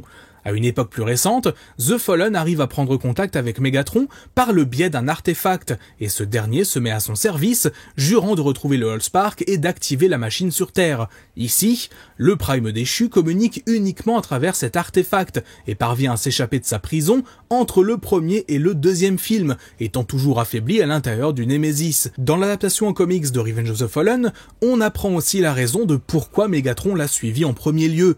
The Fallen lui a promis qu'il ferait de lui un Prime, chose qu'Optimus réfute lors de son affrontement final, tuant ce dernier alors que Megatron refuse de venir lui porter secours. Après tout, étant le premier Decepticon, il était logique que le Fallen soit passé maître dans l'art de la déception et de la tromperie, y compris auprès de son plus proche serviteur. Bon voilà, tous ces éléments ne font pas du Fallen d'un coup un personnage fantastique, et ça reste bien faible en comparaison de ses autres adaptations, mais au moins, il n'est pas qu'un pseudo-méchant suprême qui flotte au-dessus du film entier, mais qui au final n'accomplit pas grand-chose. Avec l'arrivée de Transformers One en 2024 et la place plutôt importante tout de même qu'occupent les Primes dans le récit, même s'ils sont surtout là pour le lore, The Fallen a de nouveau eu l'occasion d'apparaître au cinéma, avec son nom de Prime cette fois, Megatronus, celui qui inspirera Megatron. Mais ce qui m'a vraiment surpris, c'est qu'à l'exception d'Alpha-Trion, qui est toujours vivant dans le film, Megatronus est probablement le Prime originel qui a le rôle le plus important, même si ça n'est pas tant par ses actions que par l'héritage qu'il a laissé derrière lui. Déjà, première chose à noter, Transformers One est la seule version à ce jour de la mythologie des Transformers où Megatronus ne bascule jamais du mauvais côté. C'est notamment dû au fait que les Primes meurent relativement tôt, mais je trouve ça quand même cool à noter, d'avoir pour une fois ce personnage être 100% positif sans pour autant perdre en puissance. En effet, il est décrit comme le Prime le plus puissant de tous, celui dont la force brute est la plus importante. Et effectivement, pour le peu qu'on en voit, ça a l'air d'être le cas. Il est très grand, possède une sorte de grande lance, des missiles partout dans son dos, bref, il envoie du pâté pour le peu qu'on en voit. Son sort n'est cependant pas différent de celui des autres Primes. Il est immobilisé par des quintessons et exécuté par Sentinelle. Voir ce dernier tuer Megatronus est ce qui insuffle aussi une grande partie de la haine de D16, puisqu'il s'agit de son héros. Un héros qu'il admire au point d'en avoir un poster, et un sticker qu'Orion Pax lui offre, qui servira de base à l'insigne Decepticon. Visiblement, la puissance et la grandeur de Megatronus sont de notoriété publique, et Sentinelle lui-même reconnaît qu'il était le plus fort des Primes, au point qu'il a pris son T-Cog après l'avoir tué. Megatronus Prime. Megatronus was the coolest Prime. The baddest, the toughest. Visiblement, ce Cog est en quelque sorte plus puissant entre guillemets que les autres. En tout cas, ça a l'air de lui donner un petit boost de puissance. Avoir un Megatronus Prime plus fort que ses frères et sœurs n'est pas fondamentalement incohérent. Revenge of the Fallen le disait déjà. The Fallen was stronger than his brothers. Mais aussi, dans le lore de Transformers Prime, il est toujours présenté comme le membre le plus violent et avec le plus de force brute des Cybertroniens originels. Encore une fois, la seule différence ici, c'est qu'il n'a jamais sombré, il n'a pas été corrompu par Unicron ou ne s'est pas retourné contre les siens. Finalement, après avoir eu des versions assez manichéennes ou même tragiques du personnage, voir mon focus si vous souhaitez en apprendre plus, ça fait plaisir que pour une fois il soit un héros. Et son design d'ailleurs est absolument génial. Si certains peuvent lui trouver des similitudes évidentes avec Tarn dans IDW ou même Scourge de Rise of the Beast, ce côté masque en forme d'insigne, il faut bien avoir en tête qu'ici, c'est le visage de Megatronus qui inspire le logo des Decepticons, et non l'inverse.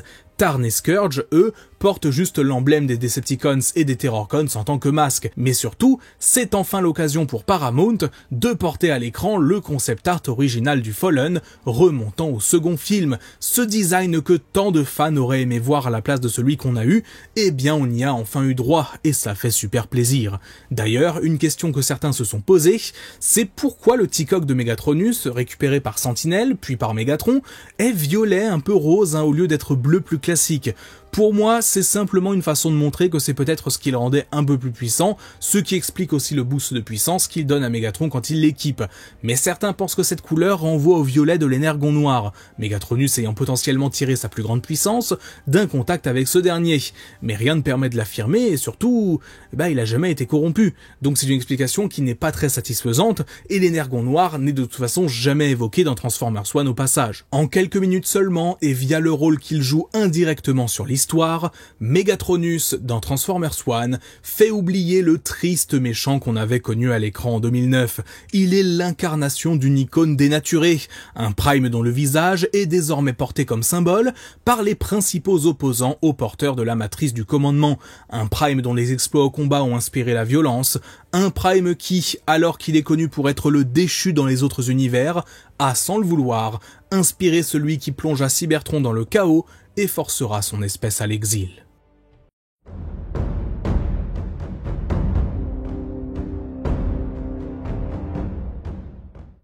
Il est l'un des plus anciens Prime encore en vie, un des nombreux prédécesseurs d'Optimus à la tête des Autobots, un cybertronien croyant à la supériorité de son espèce qui a fini par être corrompu.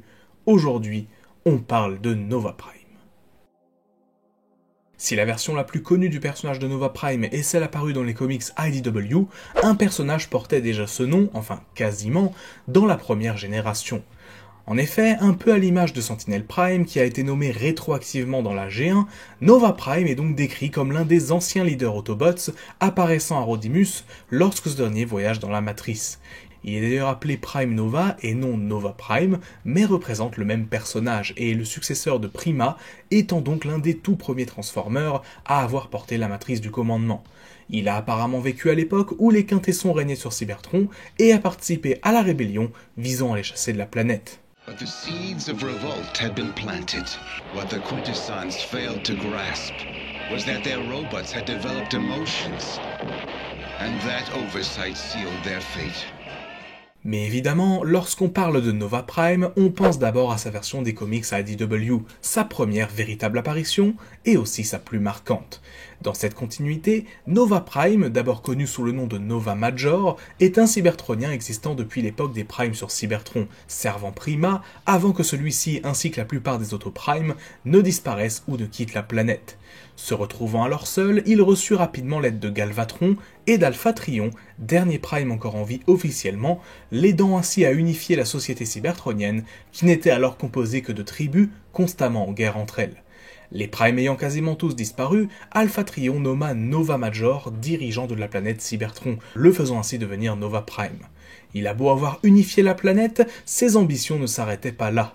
En effet, Nova Prime était obsédé par certaines légendes et prophéties de la mythologie cybertronienne, notamment une qui annonçait qu'un jour, tout ne formerait qu'un.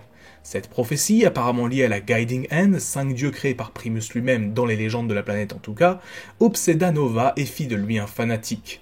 Son objectif pour la société était maintenant d'en faire un empire via l'expansion, un projet visant à coloniser des milliers d'autres mondes habités par des espèces entre guillemets inférieures qui se verraient alors sous l'emprise du tout-puissant empire de Nova. Pour accélérer la création de nouveaux Transformers, Nova Prime fit créer de nouveaux individus à partir de la matrice du commandement, qui allait alors former les rangs de son armée et participer à son ambition de conquête.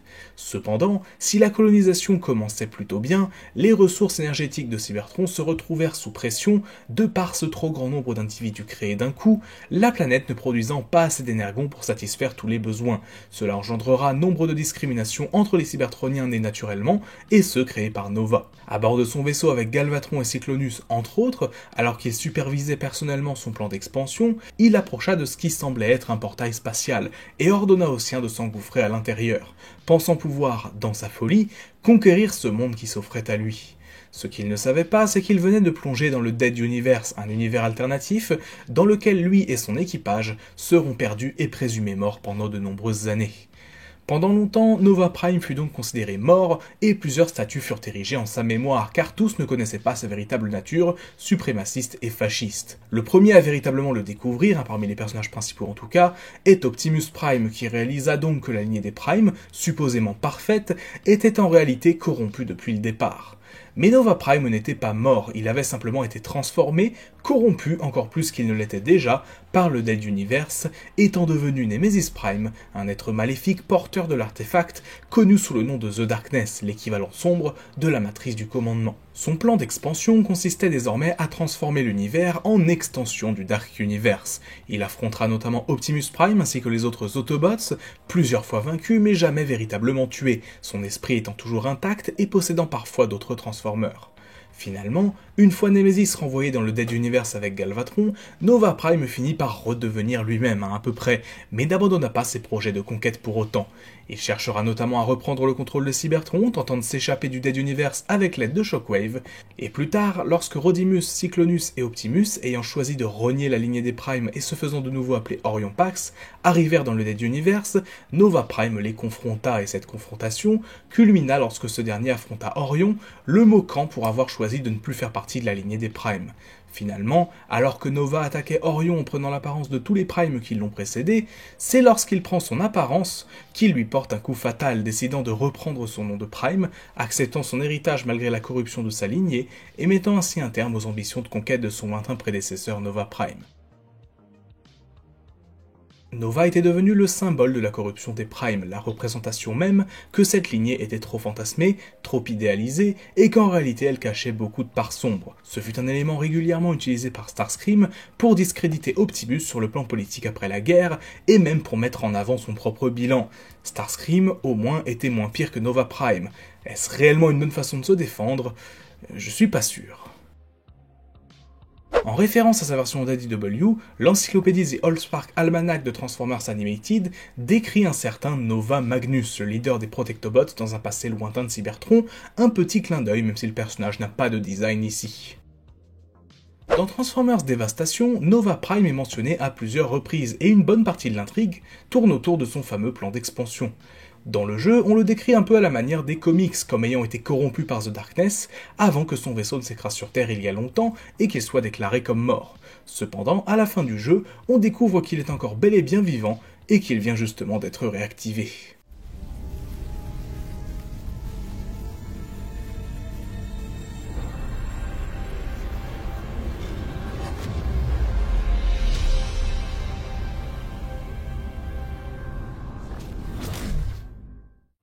Enfin, puisque j'ai parlé de cet univers il y a peu, petit passage par Shattered Glass, où Nova Prime est ici la forme améliorée d'Optimus Prime, créée lorsque ce dernier rencontre Unicron, sauf qu'à la différence près que Nova Prime est ici un être juste et héroïque, et se joindra aux Decepticons dans la guerre.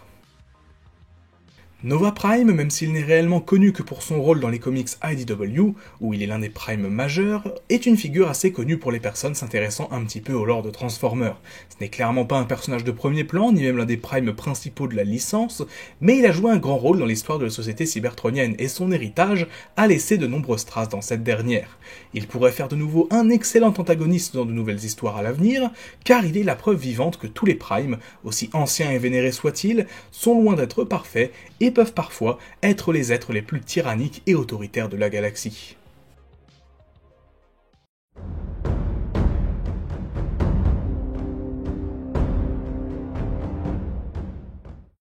Il est l'un des plus anciens cybertroniens qui soit.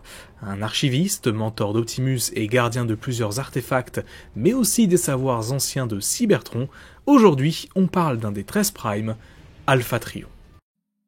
Alpha Trion fait partie des personnages inventés dans la série animée G1, n'étant pas basé sur un jouet au préalable. Il est un très ancien cybertronien ayant participé à la rébellion contre les Quintessons, qu'il a menée notamment avec Beta. Plus tard, l'ancien leader Autobot, Sentinel Prime, lui donne la matrice de commandement, qu'il conserve jusqu'à ce qu'il trouve un nouveau leader digne de la portée. Et ce jour arriva quelque temps plus tard, lorsque les Aerialbots, arrivés dans le passé, lui amenèrent Orion Pax et Ariel, blessés mortellement par Megatron.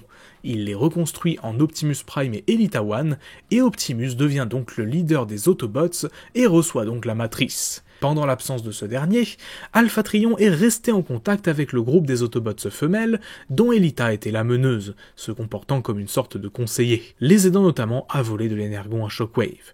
Lorsque les Decepticons utilisèrent le super ordinateur Vector Sigma en volant la clé de ce dernier, leur permettant ainsi de créer les Stunticons, Alpha Trion se sacrifia pour l'activer de nouveau et ainsi donner vie à 5 nouveaux Autobots, les Aerialbots. Plus tard dans la série, c'est à travers la matrice qu'Optimus parviendra à interagir avec son ancien mentor, le consultant notamment sur la Hate Plague ou encore sur Vector Sigma. La prochaine apparition importante entre guillemets d'Alpha Trion, après la fin de la G1, fut dans les comics de chez Free Edge Publication. Ici, sous le règne de Megatron 2 sur Cybertron, Alpha Trion fut ressuscité sous la forme d'un lion par l'oracle de la planète, qui est une forme à évoluer de Vector Sigma, afin d'aider Primal Prime et son groupe de Wakers. Il apparaît seulement sous forme de vision, donnant des informations incomplètes ou vagues. On ne sait pas vraiment comment ni pourquoi, mais Alpha Trion réapparaît ensuite sous sa forme physique que l'on connaît tous, et il ressuscita Optimus Primal afin d'aller secourir des Transformers d'Unicron qui menaçaient le multivers. Dans les comics Dreamwave, il est une sorte de gardien pour les Transformers, attaché à Vector Sigma, dont il est le seul à pouvoir accéder au contenu. Il avait une place spéciale au conseil et a donc joué un rôle particulier dans la sélection du prochain Prime, hésitant notamment longuement entre Optimus et Ultra Magnus pour savoir qui sera le nouveau porteur de la matrice. Après le Great Shutdown, un événement qui a mystérieusement mis en stase la population cybertronienne, Alpha Trion fut capturé par Shockwave qui l'accroche au mur de son laboratoire, littéralement, pour en faire des analyses. Celui-ci voulait prendre le contrôle de Vector Sigma, mais il mourra avant de réussir son plan. Dans les comics de la trilogie d'Unicron, Alpha Trion est présenté de manière quasi identique pour le coup, apparaissant notamment dans les comics Energon et Cybertron, dans lesquels il va être amené à rencontrer des Optimus issus d'univers différents. Dans Transformers Animated maintenant, Alpha Trion est l'un des membres du conseil des Autobots, prenant certaines décisions avec Ultra Magnus, entre autres. On a l'occasion de le voir dans la saison 3, notamment lorsque Sentinel arrive temporairement au pouvoir. Il déplore les actions de ce dernier, et lui fait clairement comprendre que si ce n'était que de son ressort, il l'aurait probablement déjà destitué du poste de Magnus. On peut évoquer aussi très rapidement la version Shattered Glass du personnage, qui reprend la forme de corps globalement de Vector Prime, et qui a été banni de l'univers Shattered Glass. On en avait parlé très brièvement dans le focus sur Black Arachnia, mais pour faire simple, il se retrouve dans l'univers des Transtech, et fera tout pour essayer de retourner dans sa dimension d'origine. Dans les comics IDW, Alpha Trion a de loin son histoire la plus longue et complexe, et quand je dis complexe, c'est pas à moitié. Il était ici l'un des Primes originels et un archiviste connu et apprécié pour ses talents de narrateur. On rappelle que dans cette continuité, les Primes ne sont pas des êtres divins à proprement parler, mais plutôt des figures importantes à l'époque sur Cybertron, qui furent à un moment unis par Onyx Prime notamment. Alpha Trion et 4 autres Primes, Alchemist, Vector, Solus et Nexus, créèrent notamment Crystal City. Il fut approché par Onyx Prime, en réalité Shockwave, qui proposa une alliance avec lui et Lige Maximo afin de lutter contre l'armée de Megatronus. Ensemble, ils réussirent à le battre et à lui proposer une trêve. Suite à ces événements, Alpha Trion devint ami avec Metroplex, et tous deux partirent explorer et cartographier Cybertron. Onyx Prime continua de manipuler Alpha Trion et les autres Primes, jusqu'à ce que la première guerre civile cybertronienne éclate, causant la fuite de ces derniers, tous hormis Alpha Trion. Celui-ci était déterminé à arrêter la guerre, il approcha donc Galvatron et Nova Major. Il donna à Nova le titre de Prime, démarrant ainsi la lignée des Primes qui régna sur Cybertron dans ses comics, une lignée imparfaite et corrompue. De longues années après, il assiste à la naissance d'Orion Pax et remarque quelque chose de spécial chez lui, l'accompagnant par la suite dans nombre de ses missions. Plus récemment, entre guillemets encore, il y a 500 000 ans, Alpha Trion décida de fuir Cybertron avec Metroplex, afin d'éviter que les Decepticons ne s'emparent de la technologie de celui-ci, mais aussi afin d'enquêter sur le plan Regenesis de Shockwave, consistant à envoyer sur des planètes un énergon spécial qui pourrait être récolté des années après. Le duo revint sur Cybertron en 1997, et Alpha Trion se fixa pour objectif de restaurer Cybertron afin de la rendre de nouveau habitable. Cependant, la planète fut envahie par un essaim d'Insecticons. Alpha Trion jugea alors qu'il avait besoin d'un gros bras pour faire le travail. Qui de mieux du coup qu'Ironhide? Le fait qu'Ironhide soit à l'autre bout de la galaxie n'était pas un problème à ses yeux, et il construit alors un corps pour Ironhide sur Cybertron, dans lequel il pourrait implanter le Spark de celui-ci à son éventuelle mort. Ironhide finit donc par mourir à un moment et se réveilla sur Cybertron, complétant donc l'objectif de ce long processus qui était de tuer des Insecticons. En 2012, Alpha Trion arrive à la conclusion que l'Enigma of Combination, permettant à des Cybertroniens de se combiner, était sur Terre et décida de partir aussitôt en direction de celle-ci. Le vaisseau d'Alpha Trion fut cependant abattu par des défenses anti-aériennes et heureusement pour lui, Prole et Jazz le sauvèrent. Il rejoignit alors Optimus Prime et lui expliqua en quoi la Terre est si importante, mentionnant notamment l'artefact. Plus tard, il fut choqué par le fait qu'Optimus ait démarré une guerre avec la Terre, dans l'espoir de l'annexer. Quoi qu'il en soit, il n'interfère pas plus que ça dans ce conflit. Un jour, alors qu'il était à Autobot City, Infinitus, le vrai nom de Sentinel Prime, vint le voir, le décrivant comme le plus faible des Primes, avant de le décapiter afin que son acolyte Sovereign puisse prendre la place de la tête d'Alpha Trion. Optimus et Soundwave réussirent à enlever Sovereign et emmenèrent le corps et la tête originale d'Alpha Trion à Fixit sur Cybertron afin qu'il puisse la réparer. Finalement, dans les derniers numéros des comics, lorsque Soundwave se sacrifia pour arrêter Unicron, il eut une vision d'innombrables Transformers décédés, l'accueillant dans l'After Spark, donc la vie après la mort en quelque sorte, dont Alpha Trion. On peut donc, je pense, en conclure que celui-ci est mort comme de nombreux autres Cybertroniens dévorés par Unicron.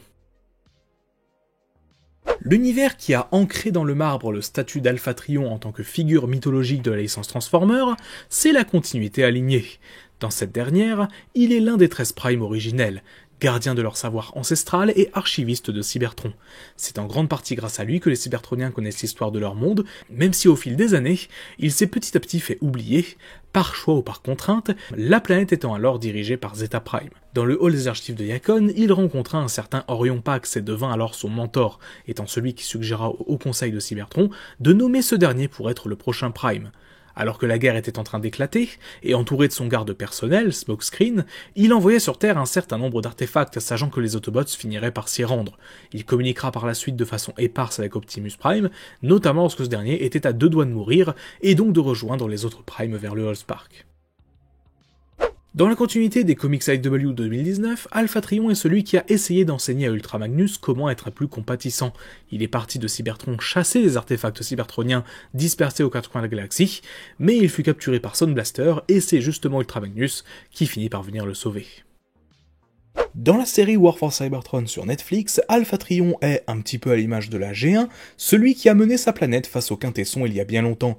Il est ici aussi le mentor d'Optimus Prime, mais aussi de Megatron et Ultra Magnus. Protecteur de la matrice du commandement, il la protège notamment face à des individus arrogants et qui souhaitent son pouvoir, comme Skylynx, qu'il fut obligé de bannir dans le Dead Universe. Étudiant l'histoire de Cybertron et notamment ses artefacts, en particulier le Allspark, Megatron finit par le tuer, et c'est Optimus qui hérita donc de la matrice, devenant ainsi du coup Optimus Prime. Mais ce n'est pas le seul artefact qu'Alpha Trion avait en sa possession. Effectivement, tout son savoir était contenu dans ce qu'on appelait les protocodes d'Alpha Trion, qui, un petit peu à l'image de la matrice, élisent domicile dans un certain cybertronien, en l'occurrence du coup Ultra Magnus. À la mort de ce dernier, c'est dans Bumblebee que les protocoles sont transférés, ce dernier devenant du coup d'un coup beaucoup plus important. Et enfin, dans une version toujours un petit peu plus récente, on pourrait évoquer le Alpha Trion de Cyberverse, qui en réalité reprend totalement l'origin story qu'il avait dans Transformers Prime, enfin globalement dans la continuité alignée, une continuité dans laquelle il est tué par Megatron et passe la matrice du commandement à Optimus Prime du coup. Alpha Trion est donc l'une des figures mythologiques très importantes de l'univers Transformer. S'il n'a pas beaucoup évolué depuis 1984, étant dans la majorité des cas le mentor d'Optimus et plus récemment l'un des Primes originels, il joue un rôle très important pour ce qui est notamment du lore de la licence, mais aussi globalement de tout ce qui entoure les artefacts cybertroniens. S'il n'est pas encore apparu dans les films ou dans des séries un petit peu plus récentes, on se dit que finalement ce n'est qu'une question de temps.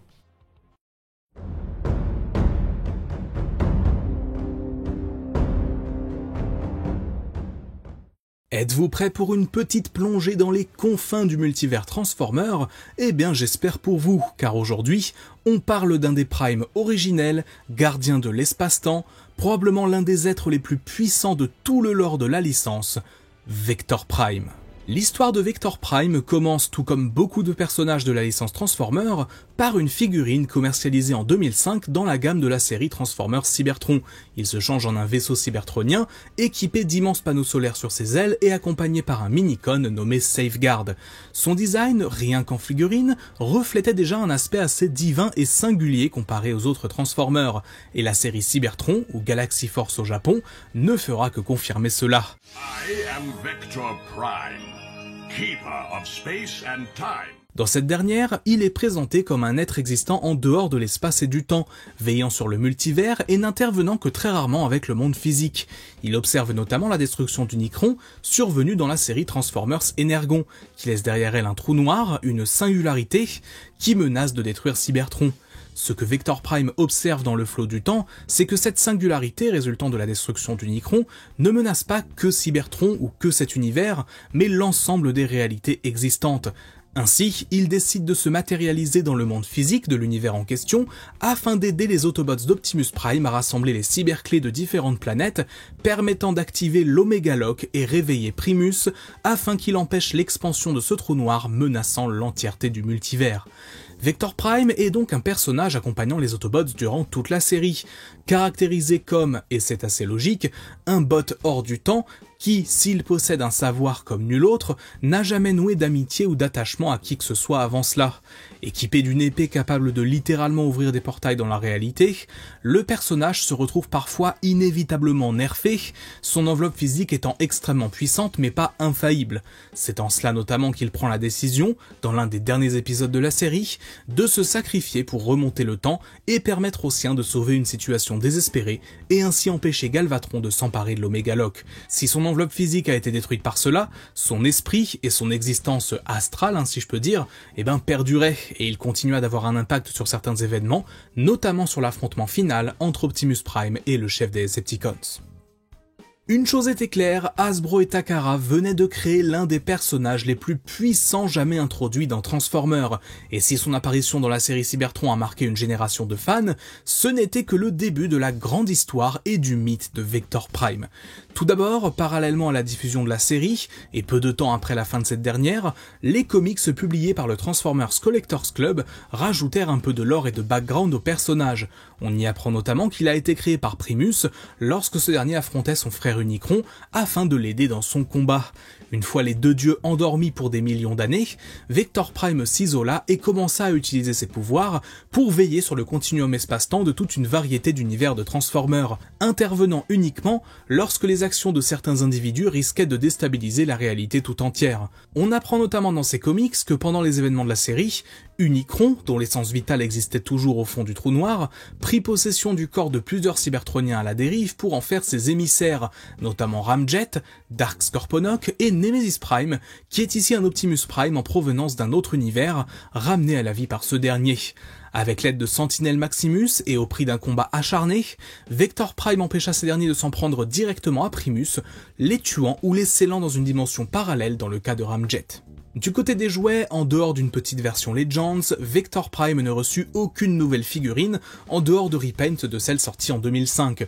La première, commercialisée à la fin de la gamme Cybertron en 2006 et appelée Galaxy Force Vector Prime, arbore des couleurs dorées. La seconde, quant à elle, nous vient de la gamme Universe avec des tons davantage noirs et marron et est sortie en 2008.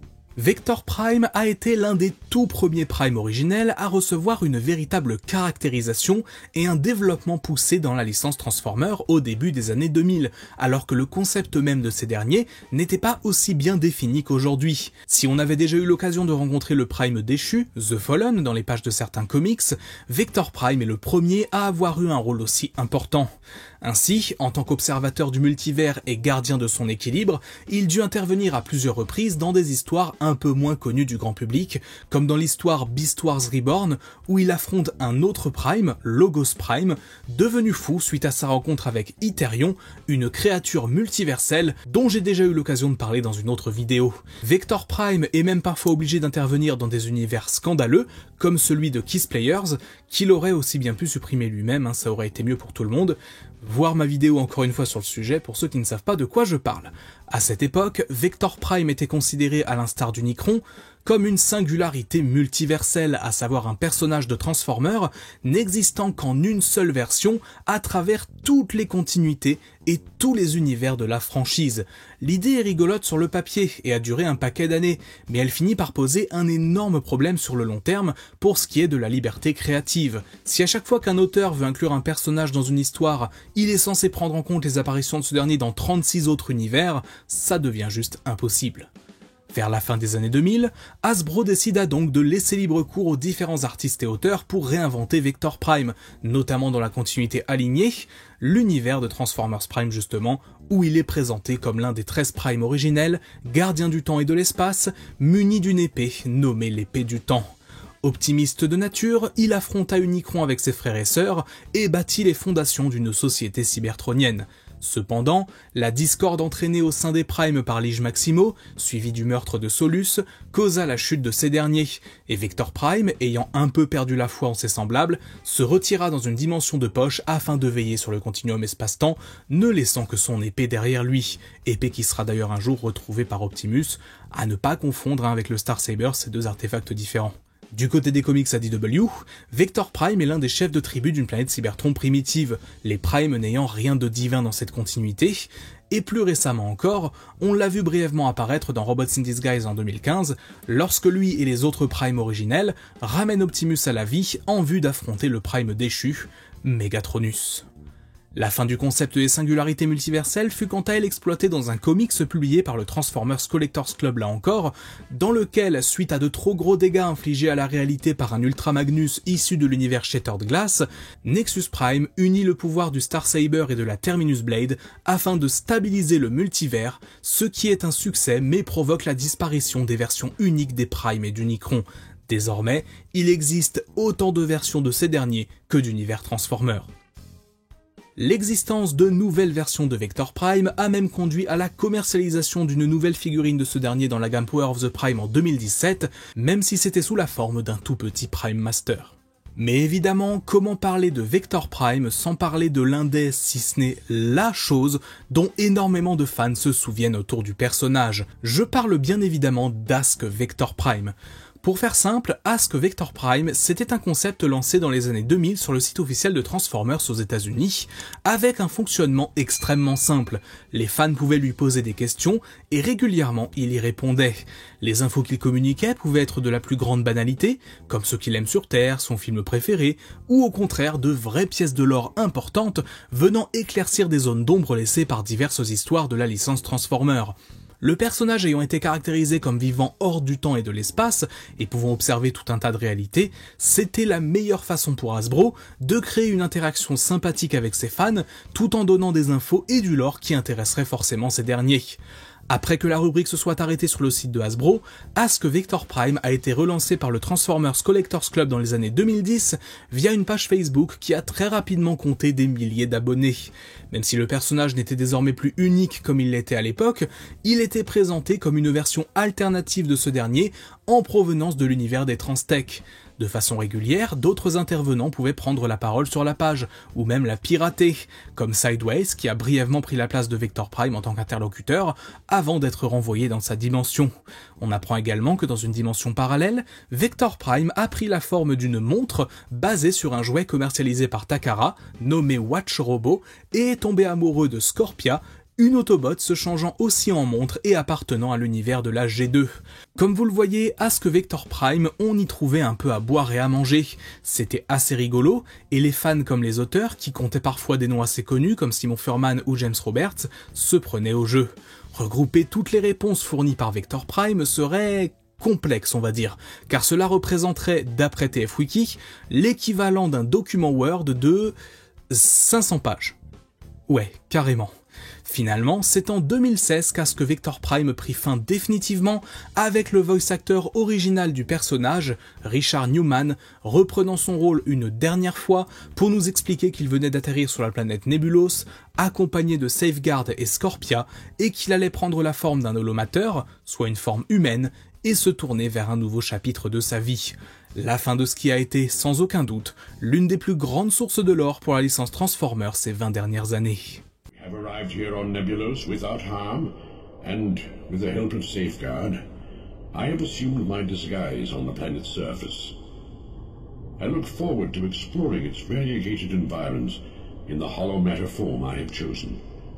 Thank you for sharing in the grand experiment that is Ask Vector Prime. It has been my pleasure to interact with all of you in such a bold and unfiltered way, and I hope you have come away from the experience somewhat the richer for it. I know I have. For now, goodbye. Vector Prime est donc un personnage sacrément particulier au sein de la licence Transformers. Si on le connaît pour son rôle dans Transformers Cybertron, qui reste à ce jour son apparition la plus mémorable, le lore l'entourant et tout ce qui entoure Ask Vector Prime font de lui un personnage, une figure unique dans la licence Transformers. Comme si, malgré tout ce qui arrive, il était toujours là, quelque part, à observer les différents univers Transformers et à s'assurer de leur bonne coexistence.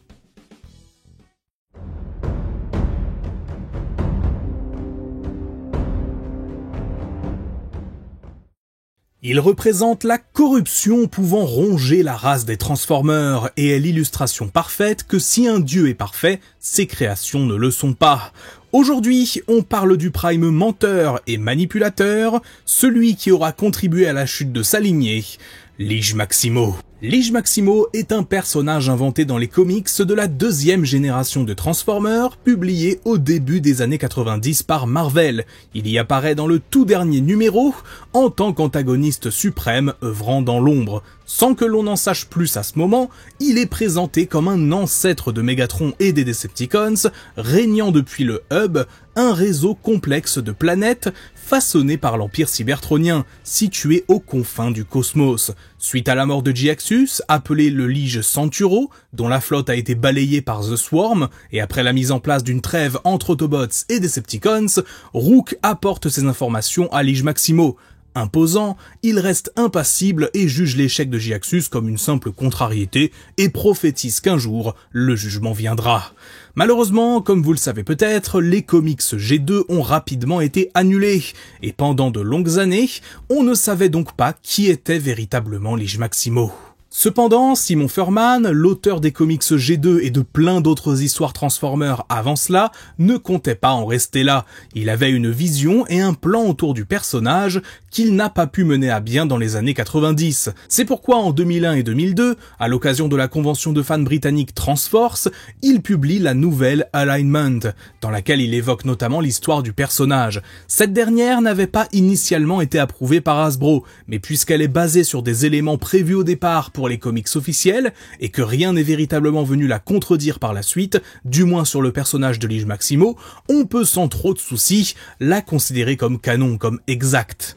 Dans cette histoire, on apprend que parmi les 13 Transformers originels créés par Primus, Lige Maximo occupait une place à part. Contrairement à ses semblables, il choisit de limiter volontairement son processus de budding, l'une des méthodes de reproduction des Transformers au tout début de l'existence de l'espèce, se séparant en deux comme des cellules pour se multiplier. Souhaitant que les Cybertroniens restent au plus près de leurs origines divines, les rares Transformers créés à partir de lui étaient petit à petit corrompus par une envie de pouvoir, ce qui donnera naissance bien longtemps après aux Decepticons. Lige Maximo souhaitait la conquête et pour concrétiser ses ambitions, il chargea Jhiaxus et l'Empire cybertronien de remodeler méthodiquement divers mondes. Ces planètes étaient ensuite incorporées dans le Hub, une gigantesque structure conçue pour lui offrir un accès direct au royaume des dieux.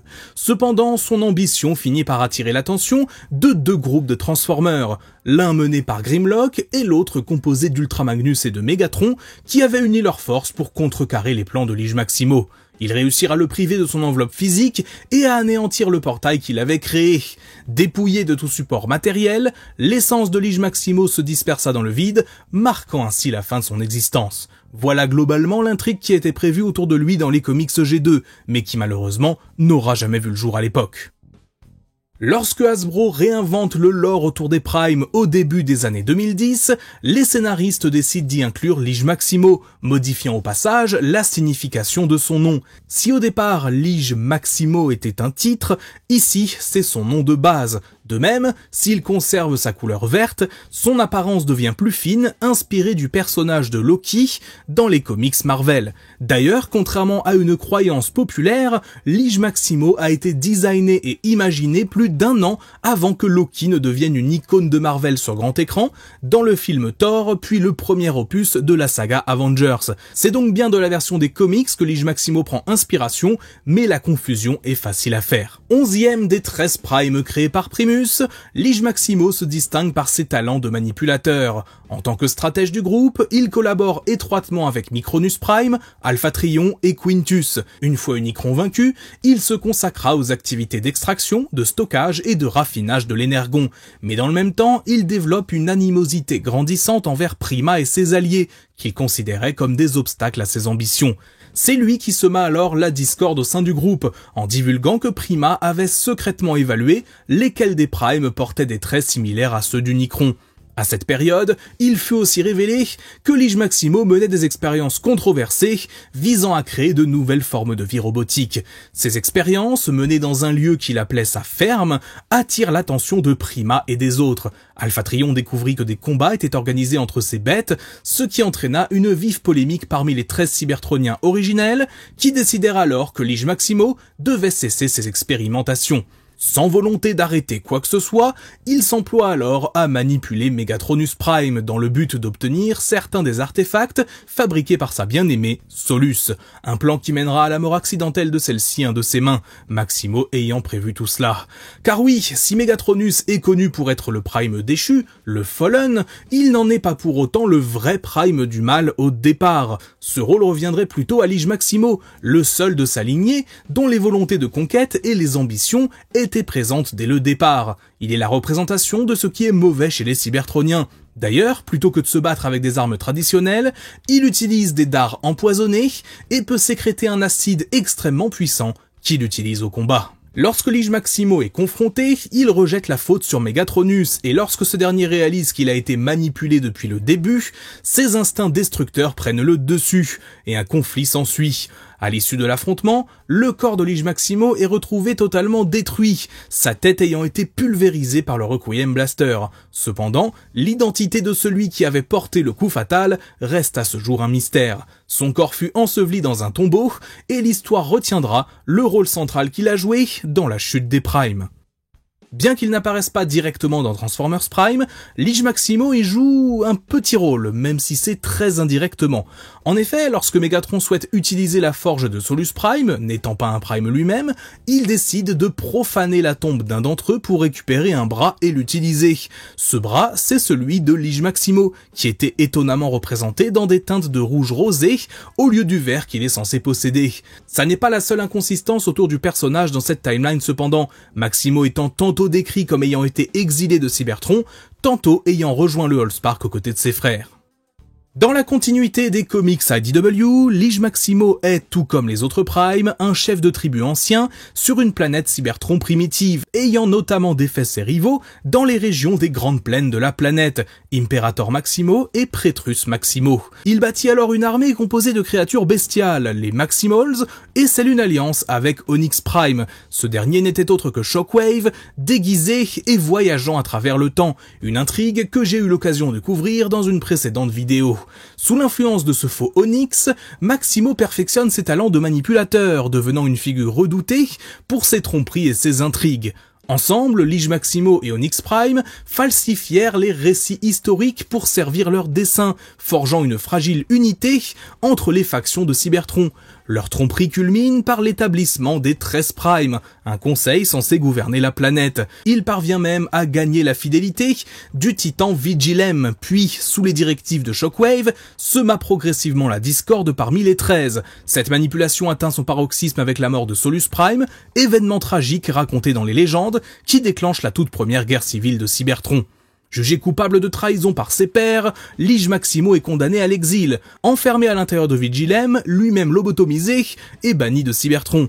Maximo disparaît alors de la planète. Ses partisans, emplis de regrets, devinrent ses geôliers, jurant de rejeter toute forme de tromperie. Sur Cybertron, le mensonge devint alors un crime impardonnable. Des millions d'années plus tard, à notre époque, Lige Maximo fut accidentellement libéré lorsque Windblade réveille Vigilem, cette dernière étant une City Speaker pouvant interagir avec les titans. Malgré les efforts d'Elita One et de son équipe pour le capturer, Lige Maximo parvient à s'échapper, promettant de se venger. Il refait alors surface lorsque Onyx Prime, toujours Shockwave, on le rappelle, prétend l'avoir capturé pour le livrer à un jugement officiel, un plan bien préparé par ce dernier qui arrive sur Cybertron puis lui permet de s'échapper. Il captura plus tard Arcee, tentant de la transporter à bord du Nemesis à l'aide d'un cristal gravitationnel. Cependant, son plan fut mis à mal lorsqu'elle détruisit le dispositif en voyant l'ancien Prime s'écraser violemment contre Devastator, ce qui le tua. Dans Transformers One, l'apparence de Lige Maximo est de nouveau réinventée, avec désormais une dominante de blanc, armée d'une épée. Il est le premier des Primes à être tué par les Quintessons, probablement parce qu'il était le plus faible physiquement d'entre eux. Du côté des figurines, dire que Lige Maximo a été peu représenté est un euphémisme. Techniquement, le premier jouet à le représenter est un Megatron de Transformers Prime, commercialisé en 2013 par Takara, possédant son fameux bras rouge, le bras donc de Lige Maximo. Sinon, pour le personnage en lui-même, sa seule représentation complète est un petit Prime Master en 2018, pouvant être placé à l'intérieur de Skull Green. Mais il est fort probable que cela change avec l'arrivée de la gamme Age of the Primes en 2025. Sur l'artwork de présentation, on peut voir Lige Maximo, présenté avec une apparence largement basé sur sa version G2, un retour aux sources bienvenu pour l'un des primes les plus anciens de la licence. Depuis plus de 30 ans, Lige Maximo est donc une figure majeure du lore entourant les primes. Si je ne suis pas le plus grand fan de sa réinvention inspirée de Loki, il est malgré tout une bonne illustration des maux qui rongent les primes, étant finalement plus mauvais au départ que Megatronus, qui lui n'aura été entre guillemets que corrompu. Pourtant, à l'image de ses frères et sœurs, Lige Maximo englobe bien certains des plus grands défauts inhérents à la race cybertronienne, et même plus largement à toutes les espèces douées de conscience.